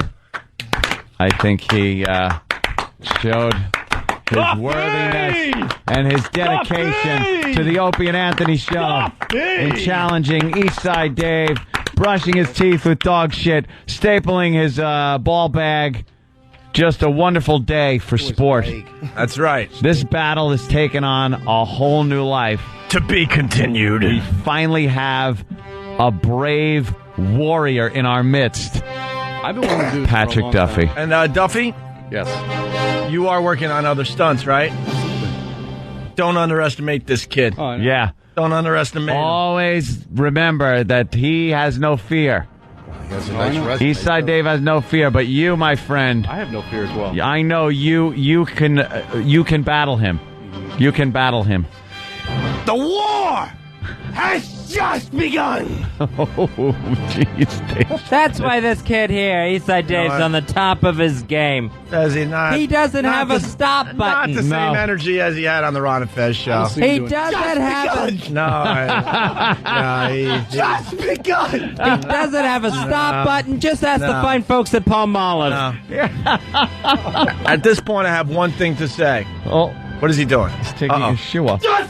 Oh, he's beating himself over the head with his own shoe. Yeah, that's impressive. Easy, Mad Dog. Yeah, that's- Holy That's Jesus, really he's impressive. crazy. Eastside Dave will answer each and every challenge as it comes along. Oh, boy, chewing the shoe. Yeah. Oh, that's he's impressive. eating his own Oh, shoe. boy. Wow. He is Wow. crazy. Yeah, you're you got to crazy. give him that. We'll give you He's- that. He's what was that? You wouldn't let him near the poop paste. What was that? Look at Oh, Now he's just Eastside stapling Dave is his head. stapling Yeah. paper to his face. And it says Eastside Dave loves the cock. So, and he has stapled it to his face. Yeah, so, and you know. Wow. Okay. These guys are just out for blood now. Yeah. Pat Duffy, by the way. By the way, I have just one other thing to say. Get out of our house! Get out! Get out! Get the fuck out of our house! The real stunts happen in Frank's place. We all know that. Go back to your closet. We all know it. The champ leaves victorious. Yeah, sure you do. Goodbye! There they go. Well, there goes Eastside Dave. Let me just say one thing. Yeah. Yes. This interview is over. Oh, shit. That's it. There they go. Hit our music. Leaving in our music.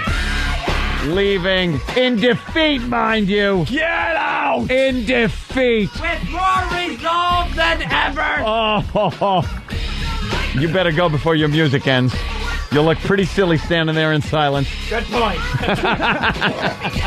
Goodbye, There they go. Goodbye. Fez Whatley and Eastside Dave.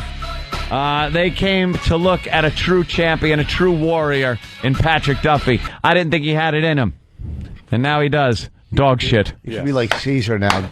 Duffy. Brushing his teeth with Yes. dog shit. And Beat swallowing it. Beat that! And then stapling papers to his by ball the way, bag and face. there was some swallowing. You would, you said there would be swallowing He involved. swallowed the dog which shit. kind of like I think that trumps Eastside Dave swallowing. Yeah. Because it's dog shit. I did dog swallow shit. the shit of another His species. girlfriend's standing there Yep. going, what a catch.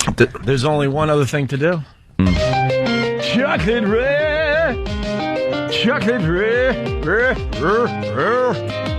Oh, chocolate rain. All right. Rock, do you want to have a bad breath contest? Hey, come on, you got a little win under your belt there, Duffy. Don't go for a loss right now. And are you working on some other things? Sure. Because I know this isn't over. No, it's far from over. We can't get cocky. We can't get cocky at this point. Cocky. We can't get cocky. Duty. All right. We're going to take a break. And we're going to continue. Yes. Oh, by the way, I do have a special surprise for Eastside Dave that has nothing to do with this. All right. I want him living in fear. I can't wait. It's Opie and Anthony. Yeah. Oh, we've been re-energized today thanks to Pat Duffy. It's the Opie and Anthony Show with Rich Voss, who is going to become a father on Monday. Monday, yes. Yeah. Monday. A deity. Another one. Can we do something with Bonnie's placenta? We might need it. I'll find out. I don't know if they let you leave the hospital with that. Probably not. No, they let you leave the hospital with that. Really? I mean, yeah, and then like women, they put in their ice boxes. Oh yeah, it's good for stem cell. It's and supposedly it's good luck to just have a little piece. Really? Swear to God, women call up. What, to eat? They know it? what I'm talking about. Yeah, you eat a little piece. Who eats Supposedly it brings good luck. The family. Good luck. You, your wife. I don't know. Yeah. That would be pretty huge. They'll call. I'm telling you, they've done some crazy things. Pat Duffy ate some placenta. The placenta, sometimes they bury it in the yard and use it as fertilizer for a tree, and then that tree is like represents the your baby's life and stuff. There's all sorts of crap they do. Yeah. There's recipe books and everything. Yeah. What's more disgusting than shit? See, there are placenta recipes online. Thank you. No way. Cigars and scotch. Thank you. Yeah. Yeah. Oh, yeah. Oh, no. Yeah. That's almost creepy eating. They'll call. The women will call, and I can see if you plant a tree or something. That'd be nice. Yeah. The placenta tree planted in Israel or something. They always plant a tree in Israel for some. Israel's got to have a lot of trees. Wait, is that really something that happens? Yeah. Jews always do that. We planted it, like when we had our first kids, my first daughter, my aunt, it says, we planted a tree in your daughter's name. Oh, we don't want a tree. Send us cash. A tree? Yeah, they always plant a tree in Israel. In for you. Israel? Comedy Central, one year for a Christmas present, they planted a tree in my name in Israel. Oh, yeah, good. Really? A lot of trees, you're right. There's a lot of trees. I was saying it's like we have Gladiators. The two shows. Oh, yeah. And Pat Duffy is our warrior. That's how we settle things. Look, with our warrior. And I'll say it again. We underestimated Eastside Dave. We can acknowledge that. Yeah, we did. But we're not going to take this lying down. But now we know what level we have to battle on. We had Pat Duffy waiting in the wings. We knew this kid had something. We just didn't know what. And we finally broke him out today. Mm-hmm. Broke him out. That baby bird thing was... Oh, yeah. Child's play. We're learning.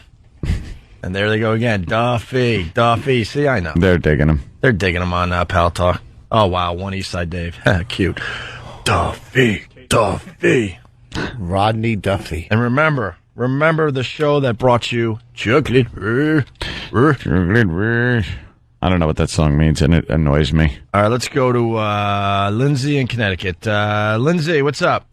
Hey, I just wanted to confirm, Opie, that you're right. People do the most disgusting things with the placenta. They plant it, they eat it, like placenta parmesan. It's revolting.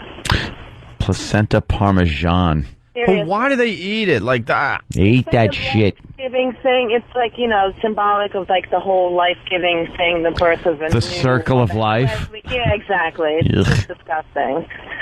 I feel like Anthony Hopkins eating it. It's disgusting. See, I'm telling you right there. See, Rich, you're going to have to take a little nibble on the placenta. I want to see if she gives birth between 6 and 11, I'm going to try to call. Or definitely at least try to record it to bring it in, right? The sound. Well, you should get the screams, I got to tell you, Anthony and I have been doing this bit, trying to do this bit for over a decade, and now, the hospitals have pretty much shut it down, but we've been trying to get people that have videotaped births to, give us the audio so we can play it on the air. The wife just screaming and cursing and what stops it? Well, now the hospitals, for the most part, I don't think let you film the birth anymore. I don't know. Or videotape the birth. How will they know if I have a mini disc recorder in my? Well, they wouldn't. Well, God bless you. Let's do that. Try to get it done. I would love that. Would be awesome audio for the show. Bonnie giving birth to your child, your third child. Let's make sure, at least giving birth to a child. And then, Yes. God bless. God bless. Yeah, I'm gonna bring in the mini disc recorder. With the little discs. Yeah, I want to hear screaming. Mm-hmm. I want to hear that pain. Because in the movies and TV shows, it's always the same. Yeah. The baby birth scene. I don't know how actresses even do that anymore. It's so hack. Push, keep push. It's coming. Shut up. Hate the baby scene. So I don't know in real life if it's like that. You ever sit in on your other two grown adult children? Yeah. Well, my ex-wife had the babies, but she already had a kid. I think it was easier for her. Yeah. Because, after you have a couple, you just drop them. Then they just kind of fall out. They fly out, shoot them out. Bonnie's got to be pretty tight, though, right? She hasn't had a kid. Especially with me. It's not like I'm loosening that up. And I've seen Rich Voss's penis as well. Jeez. Yeah. No, not live, on a picture. Yeah, well. On a picture. Well, the story goes, and it's in Norton's book, by the way. It made Norton's book. My penis? Happy Endings, yeah. No. Like, Voss decided to take some Cialis, and then he decided that his penis looked really good, that he needed a picture. And he took a picture of it, and then, he had to show all his friends. I got the pleasure during a round of golf. That was very nice. Well, he tricks you into it. Yeah. That's what he does. He goes, check out. I want to show you this picture. It's really cool. And you don't know what it is. So you look at it, and it's him, like, grabbing the base of his cock. Like, oh, Jesus, Rich. Yeah. Hey, show that to people. That was the picture that got me a free gram. Yeah. Hey, Matt from Queensbury. I've seen shows where the ladies all get together and eat the placenta at a luncheon. There you go. No. I'm telling you. Can't believe it. We got Steve from California, if you don't believe me. Is that luncheon in a village in Uganda? Yeah. That's the only way I'll believe that, if they're starving. Okay. And they eat the baby, too. Okay. Steve, you're going to have to hold on a minute, because I always ask myself, where is my line? Like, I was digging smelling the dog shit this morning and smelling E-Rock's brush. I could do that. Because back in the day, I was a bit of a stunt boy myself, not to the level of these guys. So I got it in me a little bit. Mm-hmm. I think I just found my edge. What? Bastard from Oklahoma has a really good idea, and it just sent shivers throughout my entire body. Bastard, Oklahoma, go ahead. Hey, what you got to do is get Voss to bring that baby in the studio. For the first 2 or 3 days, they ship the sticky black stuff. I can't remember what it's called, but it is the worst stuff in the world. Newborn baby shit. Oh, This contest is going to go to baby diapers. really Newborn quickly. baby shit. And this is diaper. This is my line. We got a lot of babies in my family, and this is what I can't handle: the smell of someone else. Wow, that's bad. Okay, The smell that's bad. of someone else's babies. Baby shit. Baby shit. It is. It brings tears to my eyes. Duffy, what would you think about eating a diaper full of newborn baby shit? And look, we're thumbs up. He's thumbing up over here. We're playing our hand. This isn't good. I have a 2-year-old niece, and I actually was gonna bring her full diaper in over the dog shit, so I'm prepared to do that as well. Well, we'll see what Ron and Fez have. Oh, by the way, don't rip us off. That one's ours. Yes. Yeah. Damn, why do we play our hand? No baby diaper eating. And his, when he said his family, I thought he was going to go, I have an 8-year-old niece whose diaper. Is a 2-year-old supposed to be in diaper still? Yeah, really? She's getting out of it. Oh, okay. Okay. Hey, how about an 80-year-old? Hey, we all understood what was going on there. We were just, trying to move on, Voss. Jesus. I have a baby diaper, like you're saying. It's almost like the soup, right? It's like the soup type of... What would be worse, that or an incontinent old person's diaper? I think I gotta go with baby diaper, man. Baby diapers, pretty disgusting. By the way, anyone else noticing what we could get away with on satellite radio when no one's working anymore at XM? Yeah, no one cares. I mean, no one. Not one phone call, not one email. Thank God. They don't even know if they have jobs, so let the boys go. Let them just have fun. Baby shit is like roofing tar. It sticks to everything. Oh, my God. So it'll stick to the roof of your mouth like peanut butter. It's like hash oil. Hash oil. Remember hash oil? Yeah. Let's get all this out of the way before the merger happens, and then we got to go back to doing, responsible radio, because then we're going to have bosses again. Steve in California, what's up? Steve. Hey, actually, my family and I actually ate the placenta of our last child.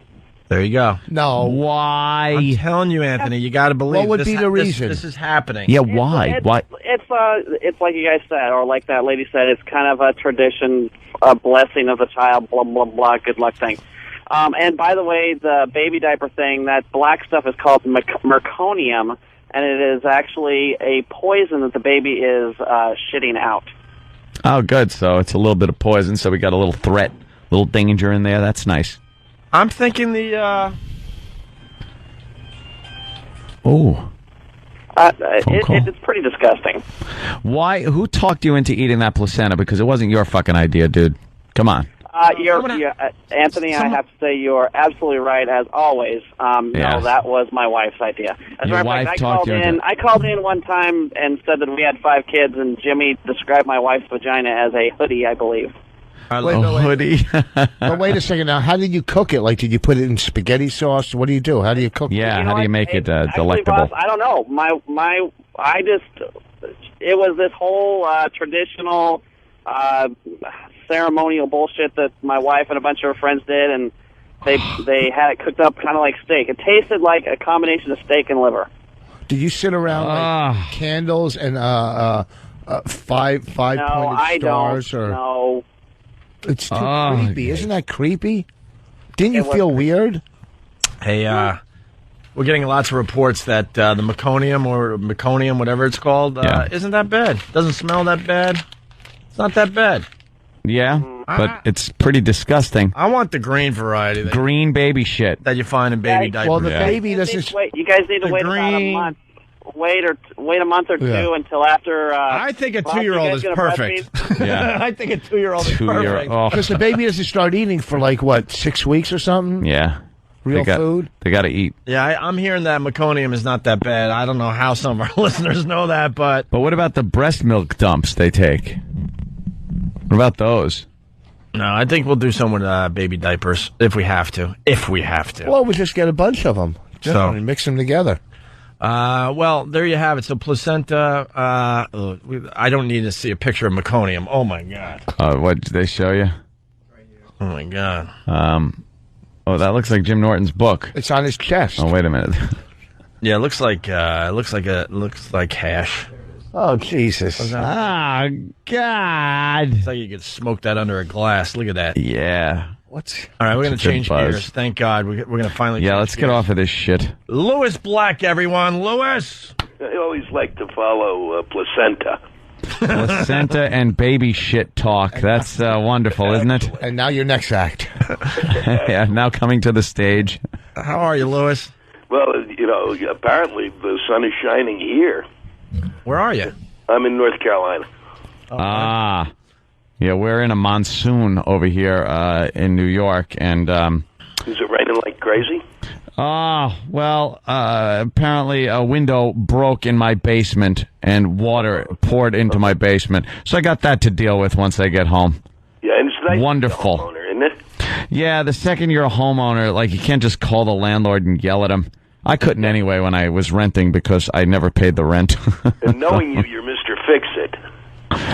Well, I used to be. I used to be really good at that. I had the heating guy over yesterday, and he was doing just basic service that they do every year on the burner and everything. Yeah. And I asked him, I said, do you have filters for the air conditioning units for the blowers? And he goes, no, that's the air conditioning guy. He goes, you just got to go down and buy them, and you pop them in. I go, no. I don't do that anymore. Yeah, I told him that. I've popped in my last fucking air conditioning filter. And he looked at me like, oh, you don't do that anymore. Yeah, but you did it for a long time. I did it long enough. And it's the easiest thing to do. It really is simple. But I don't want to go in my attic. I don't want to know my house has an attic. I don't care. I want a guy to go up there and come down and go, your filters are in, sir. That's how I roll now. I'm a fancy man.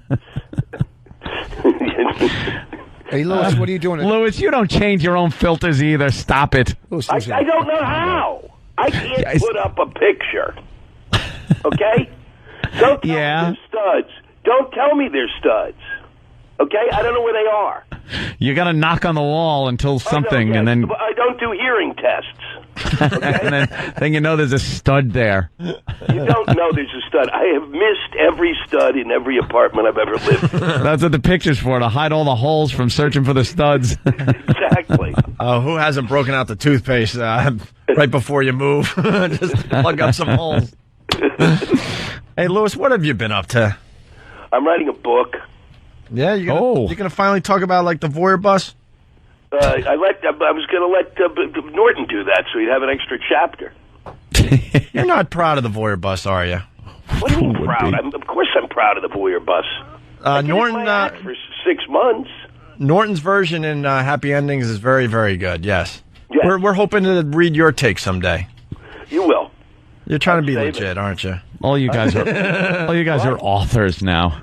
Yeah, what are you writing a book about? I'm writing a book that's going to pretty much end my career. It's about religion. Oh, boy. Here we go. That's it. You know how well that plays. Call up the Catholic League. Oh, yeah, boy. That's, no, it's going to be, I don't know, it was a real good idea to do that, wasn't it? I predict a nice, uplifting, spiritual book by Louis about religion. It is. It's my conversion. Nothing sarcastic or cynical or nothing like that. Yeah, it's just about how I accepted Christ into my life. Right. Exactly. I've got one chapter in particular that's just, I wrote it and I've got to put it in, and that's the end of it. That's really the end of that one. What do you do? You turn on TV and go, there is no God? Is that how you come up with this crap? What? With this crap? No. What do you mean? Why are you calling his writing crap, No, Rich? the religious stuff, not his writing, the religious. Oh, you guys didn't get it. Jesus, I'm not throwing nothing out. You think Louis Black's writing is crap? Wow, No, I think Louis. he's brilliant. I want to apologize for Rich Voss, who's just bashing you, your act, your book. It would bother me, but Rich doesn't know how to read. Oh. Say anything. Rich did come in here and go, what was the joke? Listen. What was the joke? Go ahead. Call back on a bad joke. A callback on a bad joke that we decided to let you slide for. But now that you're trashing Louis Black's I didn't writing. say one negative thing about Louis Black. I have nothing but positive. What did you things say to about Jim Norton's book? I haven't read it. I just got it. I'm going to read it tonight. But you said Jim Norton wrote his first book. He finally wrote his first book. And you... I just read my first book. See, that's kind of funny now. Later in the day, that gets a little funnier. But nothing. I went to the Comedy Central wrap-up last year, and Louis Black killed, just destroyed. And I even told him that as I was kissing him. Hey, man, it's a bit. Can't you keep it going? I know, People were enjoying it. Jesus. I know. Way to tear down the wall. So, Louis, what's going to be... I'm interested in this religious thing. So, what is going to be the basic gist of this book? The basic gist of this book is, you believe in something that's really great. Now, shut up. Okay, have your belief and keep it to yourself. Nobody's interested. If it really works, then it works for you. Nobody can. You don't need me to come along and go, oh yeah, boy, I agree with you too. Screw you. Every one of these religions is out of its mind in its own way. And I've just been reading about Mormonism, and they win. They are completely crazed. The Mormons? Yeah, they got a wacky story behind their whole religion, don't they? Gold plates discovered in the early 1820s. Wait, what's the gold plate thing?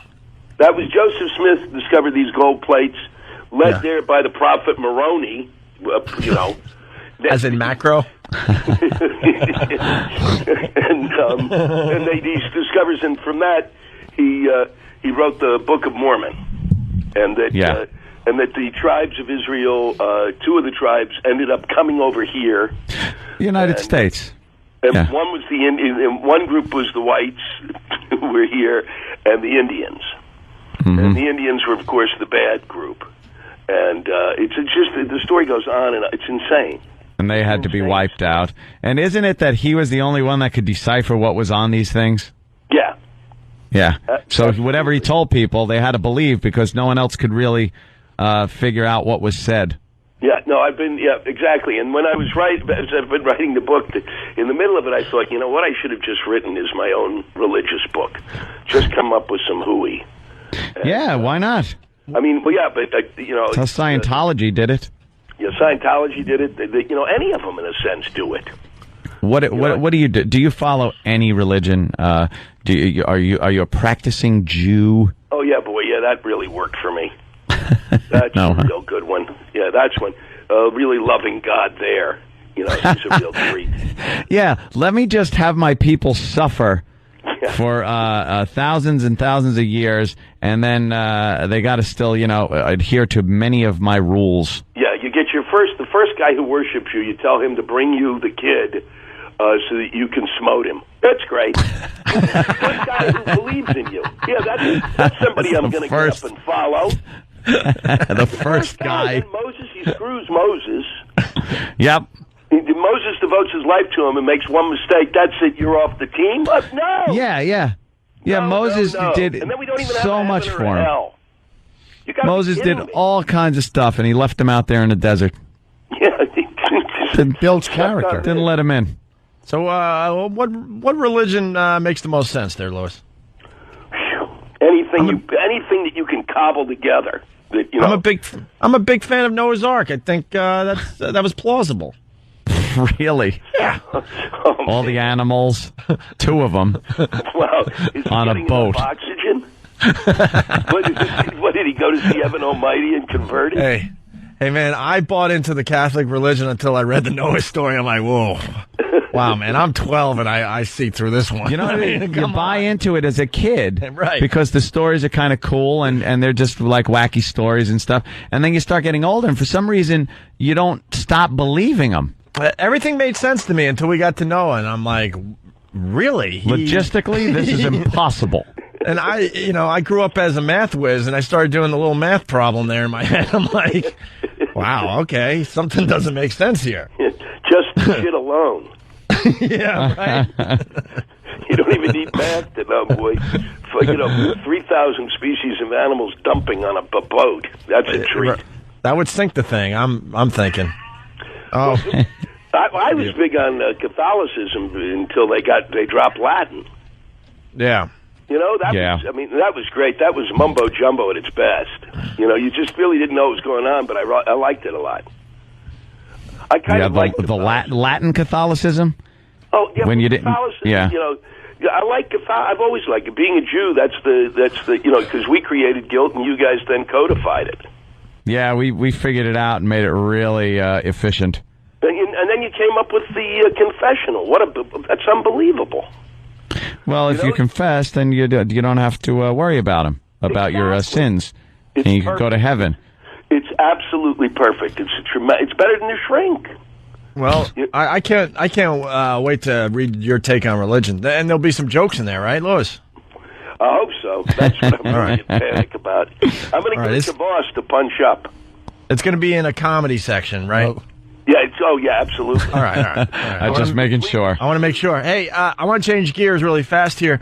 You got hit in the head on stage at Bonnaroo. What happened? Oh yeah, God. I guess a fan threw something at you while you were on stage with what? Government Mule. Yeah, Government Mule. Yeah, Wayne Haynes. The guys asked me to come up to do. They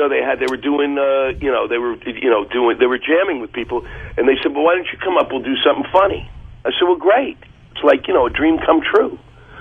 So I come on stage. They're doing a jam. I come on stage. I said, and I go, and I'm going to be on stage for literally 30 seconds. And I turn to him and I go, you guys told me to come up here and jam, but you're playing an instrumental. There's no lyrics. I said, can I get a tambourine or something? That's as far as I got. And this guy in the middle of the crowd fired a empty plastic milk jug and hit me square in the head. And then I went berserk. Yeah, the video is hilarious. It's up on our website. The audio sucks, or we'd play for everybody. But I'm watching you on stage after you got hit in the head. Your arms are just crossed, and you're giving the audience talking to. You are a mad person. How do you piss off the most peaceful audience on the planet at Bonnaroo? They're all high and on drugs. They don't even have the energy to throw something that far. They're so wasted. And I found the one guy who did. It pushed his button. Hey, so what did you say to the crowd and the guy? I see you throwing the finger up. I said, listen, you little fuck, I was supposed to be up here for 30 seconds. That was the deal. It was a stupid little joke. You're an absolute moron. I said, and I was going to leave, but now I got to tell you what a piece of shit you are. I said, here's something you don't do at a rock festival. You don't throw shit at the people on stage. Got it? That are trying to entertain you. I was like, I went on and on and on. Did you have him removed? Nobody knew what to do. Like the drummer leapt up and raced to the edge of the stage. It was like nuts. Yeah. And it's a real fun. It's always nice to be, at a nice rock and roll festival and have a nervous breakdown. Well, it was a real treat. Terrific. Hey, we got. Look, and don't ever think that the Voyeur bus isn't like kind of one of the most important watersheds of my career. You fucking idiots! It gave me a huge New York audience. It sure did, man. More street cred than I've gotten since. Yeah, getting arrested will do that. Yeah. Oh, yeah, perfect. But I'm never going back. I relived it reading about it in Jim's book. It was a lot of fun, man. Yeah. We got Noah checking in. He says, Noah's Ark, most biblical scholars and even atheists all agree of a major flood that took place around that time period. Many ancient civilizations have a written account of this happening. Okay, I'm not going to argue that, but the big, huge boat thing? The big boat with the animals. And they say the boat is on top of what? The mountain there? Mount Ararat. And that kind of proves my point, because what they have found is a boat that's not big enough to get every living species on it. That's what I'm getting at. Yep. So I'm sure the boat had something to do with something, but I think we blew it out of proportion a little bit. Well, that's the idea of religion. Yeah. An ark in my basement. Yeah. Then when I saw the whole deal. The Carnival logo on the side of the boat kind of threw me off. That was Rich Voss. So Louis, are we going to get you back on the show on a regular basis or what? Yeah, when I'm finished this piece of shit. What the piece of shit book? And are you performing in North Carolina tonight? No, I'm not. I'm actually here writing. All I can do is lock up. It's like being an insane person. Oh, you're one of those writers, man. I gotta go to North Carolina. I gotta find myself a cabin, man. Oh, misery. I'm not in a cabin. I'm not in a fucking cabin. What are you in? I'm in an apartment. Yeah, he's gonna. But you decide you need to write in North Carolina? I had to get it. Well, yeah, because otherwise, if I'm in New York, I'm not going to write. Got it? Yeah. So he's got to go somewhere dull. I'm going to walk to every deli and get another sandwich. Are you taking long walks in the woods? No, I don't inspiration? Do that. No, writers do that. You go back to you write for a little while, then you lay down and touch yourself. Hey, you got to keep in touch with us because we got to see how you're doing in North Carolina. Yeah, how you're holding up. Right. And then and I'm going to see you guys in I think August. Yep. What happened? The tour. Yeah. Oh, nice. I forgot that you were on the tour, Louis. Of course. Because we're in the middle of it. Which date you performing at? The one in Jersey. Oh, he's at PNC. Let me tell you what happened yesterday as far as tickets go. We have a $10 ticket that went on sale yesterday. PNC sold about 1,500 $10 lawn seats last night. Nice. Wow. 1,500. We broke a record last year, and I think this year we even break that record. There's going to be at least 10,000 lunatics at this show, Louis. Oh, it should be nuts. They're so much fun. And they've been great. I just talked to the tour manager who I know. Oh, cool. Yeah, and they've been great, man. Yeah. They've been great. They sit there and listen to the comedy, and they're just an unbelievable audience. So. I had so much fun, I broke my elbow at the last show. Yeah, you got attacked. Well, we were singing Happy Birthday to Rich. We brought a cake out, and the guy meaning Rich Voss, he kind of picked up the cake to bring it backstage because he wanted to share it with his friends, and I decided to push his face in it, that hack thing, obviously. And then Bob Kelly kind of went way too far and made sure with both hands he shoved the cake completely in Voss's face. Voss goes falling down and kind of like fractures his elbow or something. And out of all the guys on stage, those 10 comics, my pregnant wife is the only one that helped me get up. Yeah, Bonnie's like 9.5 months pregnant, Yeah. and she had to help Voss up as we all just pointed and laughed hysterically. Yeah, it's a close fraternity, comics.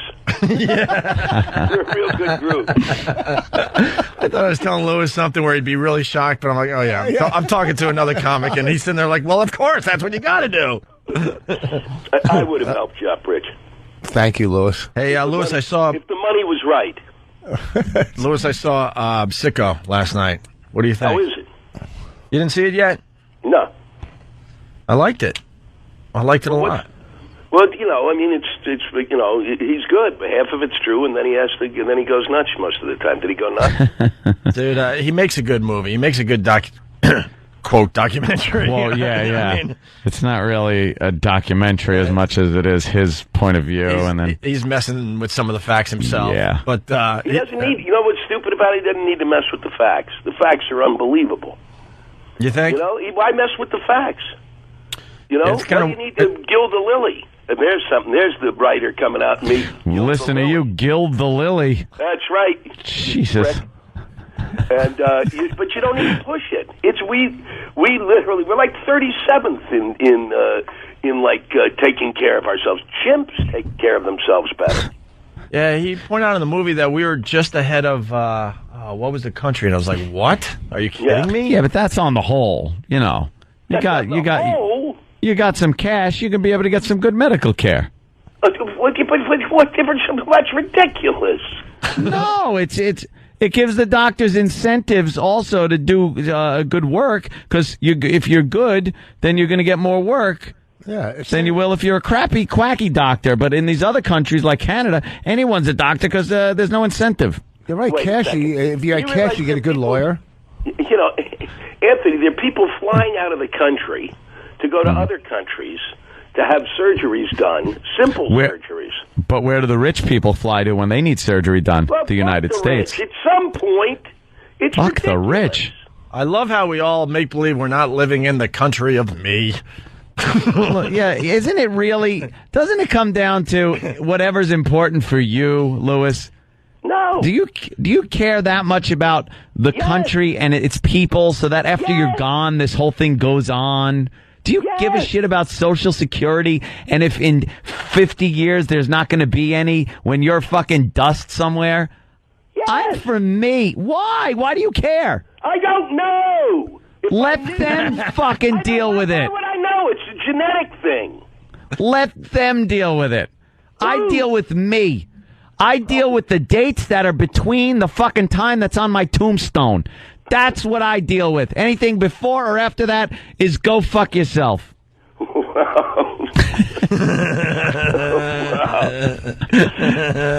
It's about me. I was saying, see Anthony in the cottage next to Lewis writing a book. Go fuck yourself. It's called Go Fuck Yourself.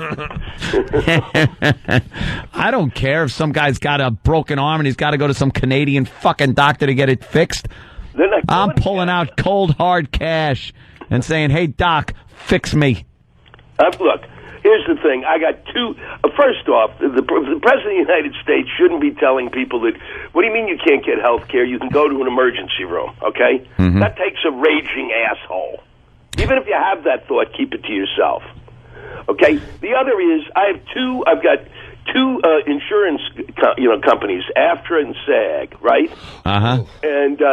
And I have spent 3 years trying to get one of them to pay a bill. And I got two insurance companies. Yeah, AFTRA is a real treat. We deal with them. They're tremendous. You send them boatloads of money, and I don't know what they do for you. Well, what they do is they just go, if you want to get that prescription drug again at the same price, you're going to have to send in a mailer.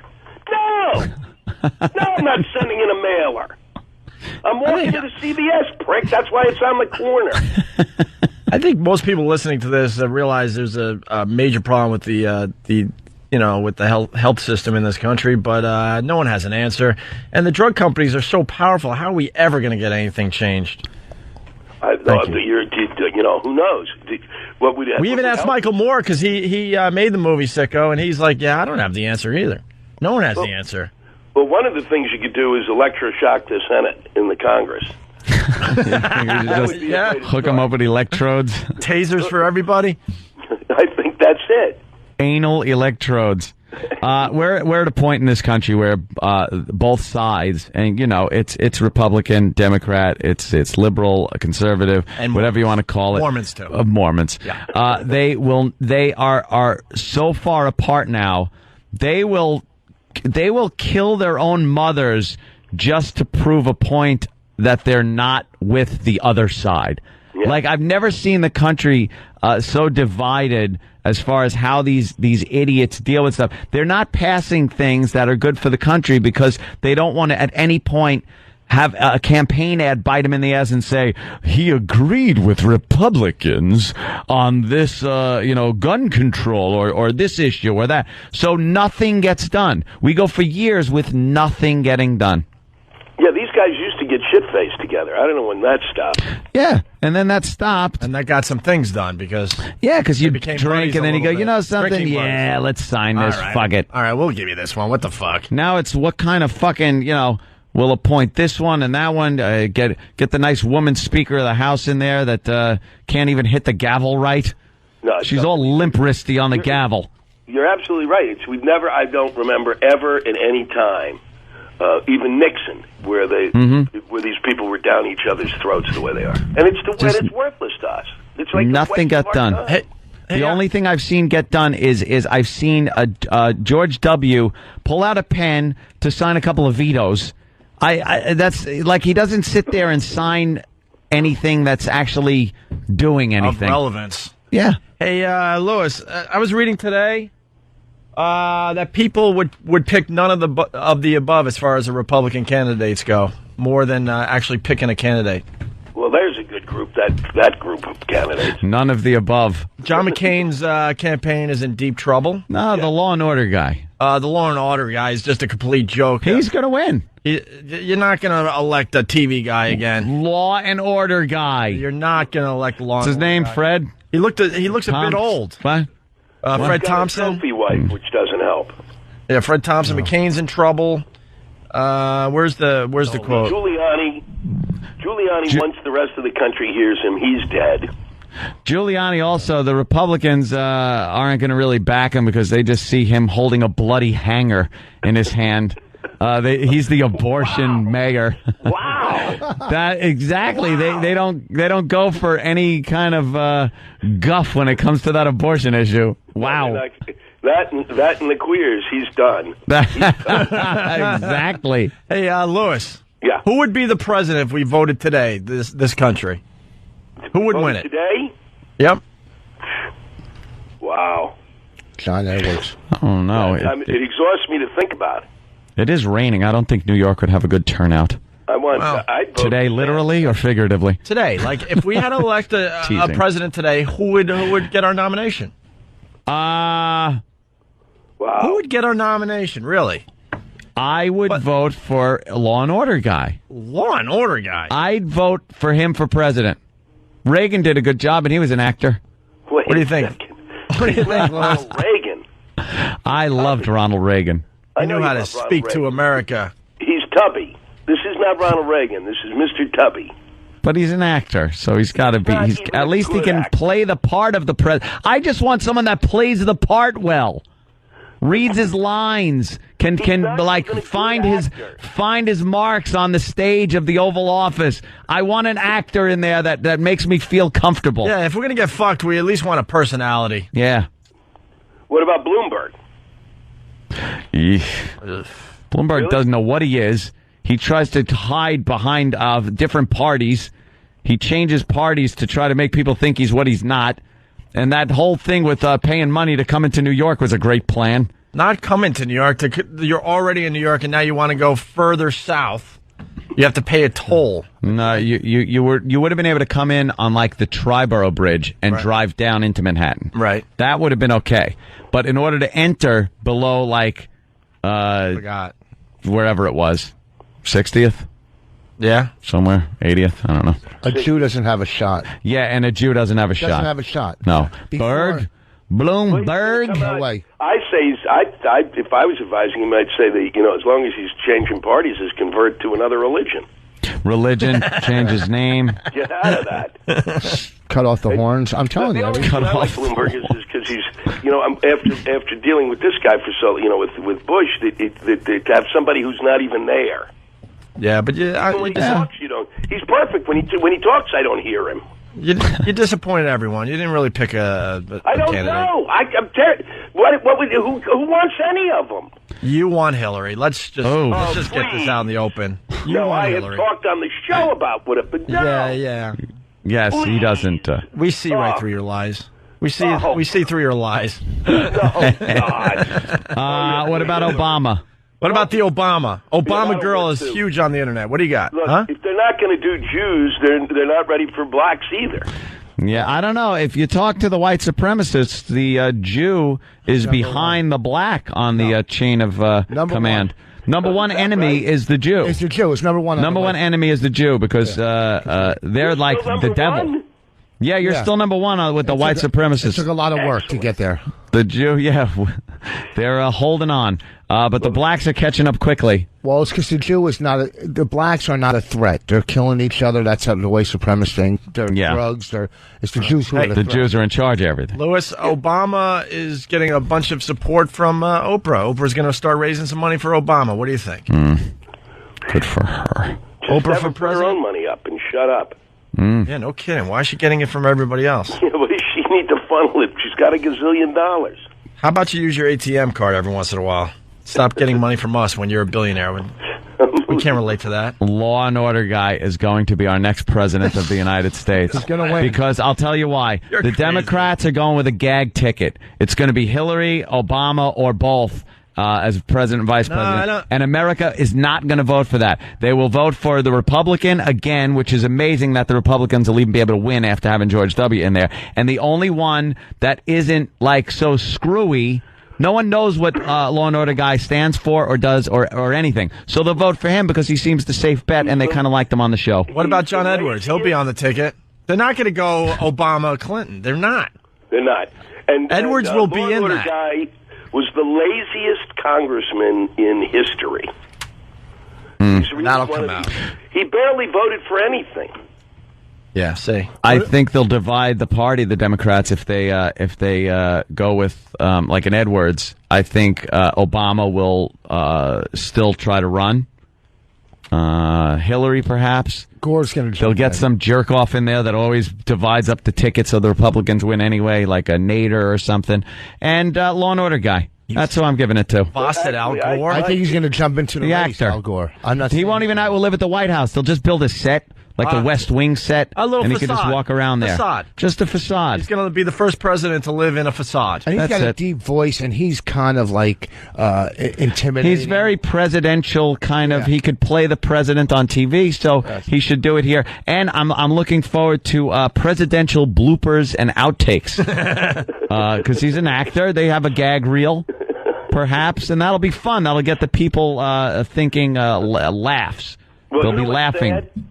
The saddest thing is, it's almost 2 years from now, and they forced us, because there's no government, now they forced us to discuss what's happening 2 years from now. It's It's like having a discussion of what's going to be on Shrek 4. You know what's even worse? To get to the president, you have to go through William Morris.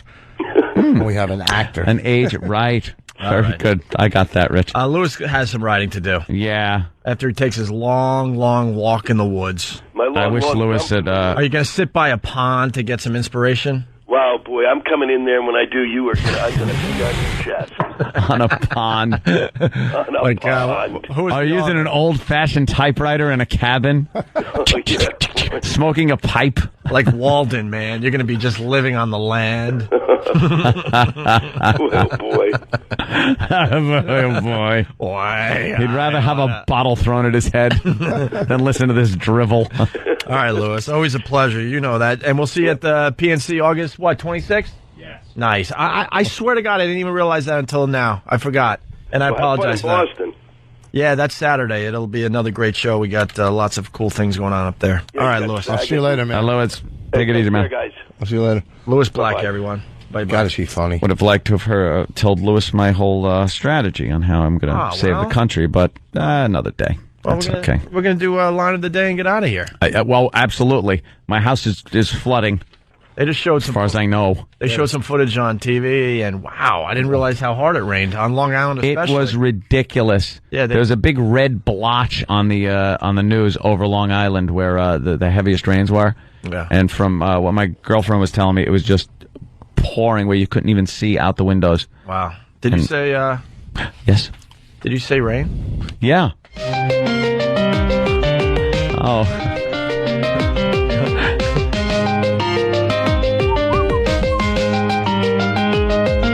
Chocolate rain. Chocolate rain. Some stay dry and others feel the pain. Chocolate rain. Chocolate rain. A baby born will die before the sin. Chocolate rain.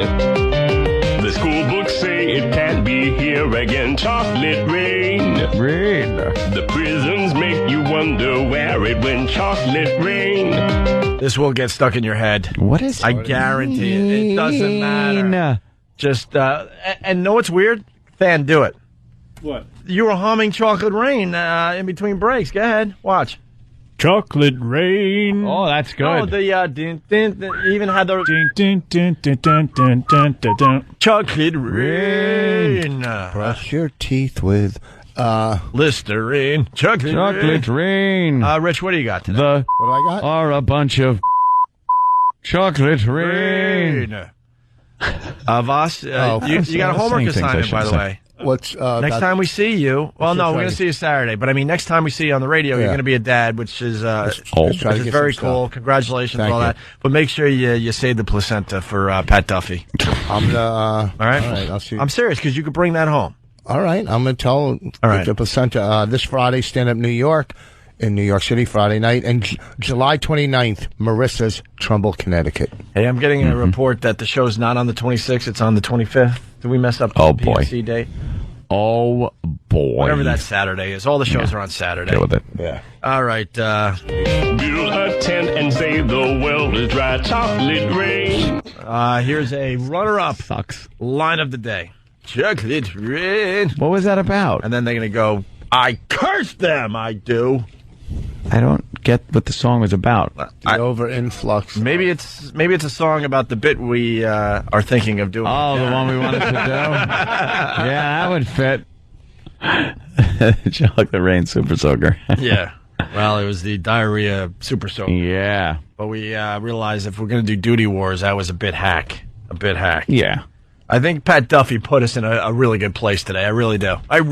Yep, feeling confident. I'm feeling very confident, so... there you go. Zoom the camera out and see the light. Chocolate rain. Forecast to be falling yesterday. Chocolate rain. Right. Here's another runner-up line of the day. You got a lot of guys. This was a different guy. But... Does Bonnie ask you that? What's that? How many guys have you been with? Hey, got a little runner-up for that. I like that a lot. Anything else, Rich? I got nothing. You ready for Mansfield Saturday? I can't wait. I love these shows. Absolutely. And military ID, if you got a military ID, you're going in, you get in free this Saturday in Mansfield for the O&A Traveling Virus Comedy Show. Oh, that's cool. All the info's on Virus Tour, one word, on MySpace. Another runner-up line of the day. Bloomberg. No way. I say, if I was advising him, I'd say that, as long as he's changing parties, is convert to another religion. Religion, change his name. Get out of that. Cut off the horns. I'm telling you. Cut off Bloomberg is because he's... Ooh. Rich. A little self-deprecating joke there. Yeah. Only in the past is what they say. Chocolate rain. Oh, it's getting stuck in your head. Oh, yeah, it is. Eat that Chocolate Rain I want a song. full report tomorrow from everyone. I think it's going to hit me in the morning. Yeah, when you wake the bathroom at like 4:30. Chocolate rain. Oh, we have a new version of My Dick's All Shitty. Remind me tomorrow. A better version, supposedly, but we're running out of show here today. Are we ready? Here comes line of the day. Here comes line of the day, line of the day.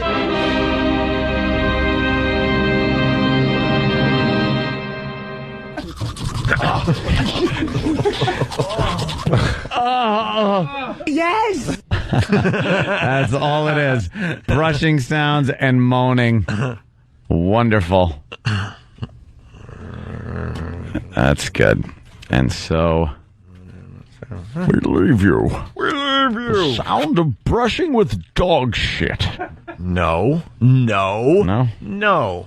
We leave you with chocolate rain. No. As we get this stuck in your head, chocolate rain. You'll be humming this later today. Chocolate rain. I gotta go. I really do have to. All right. Ant's the gotta house go. is sinking. Thank you, guys. It was And fun. we leave you with this. So it's stuck in your head. Your neighborhood insurance rates chocolate rain.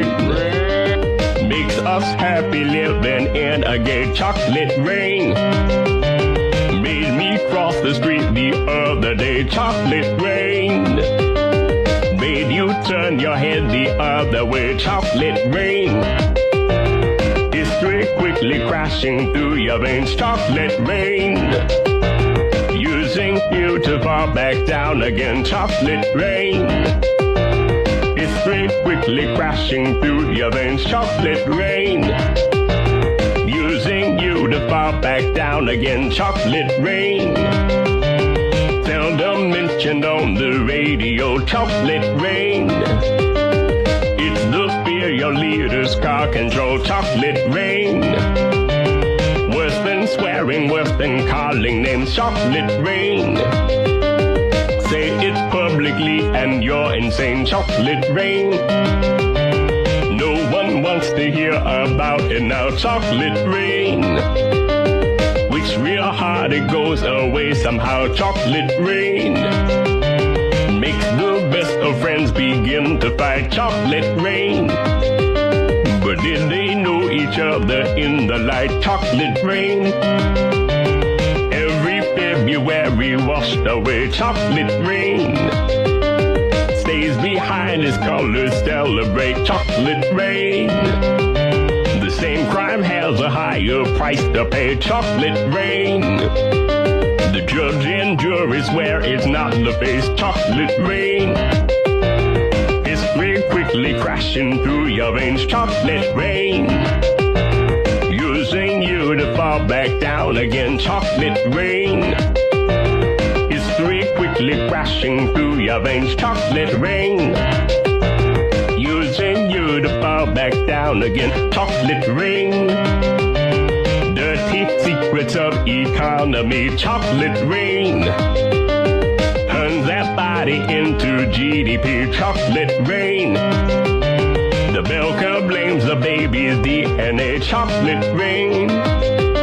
But test scores are how much the parents make, chocolate rain. Flipping cars in France the other night, chocolate rain. Cleans the sewers out beneath Mumbai, chocolate rain. Across the world and back, it's all the same, chocolate rain. Angels cry and shake their heads in shame, chocolate rain. Lifts the ark of paradise and sends chocolate rain. Which part do you think you're living in, chocolate rain? More than March and more than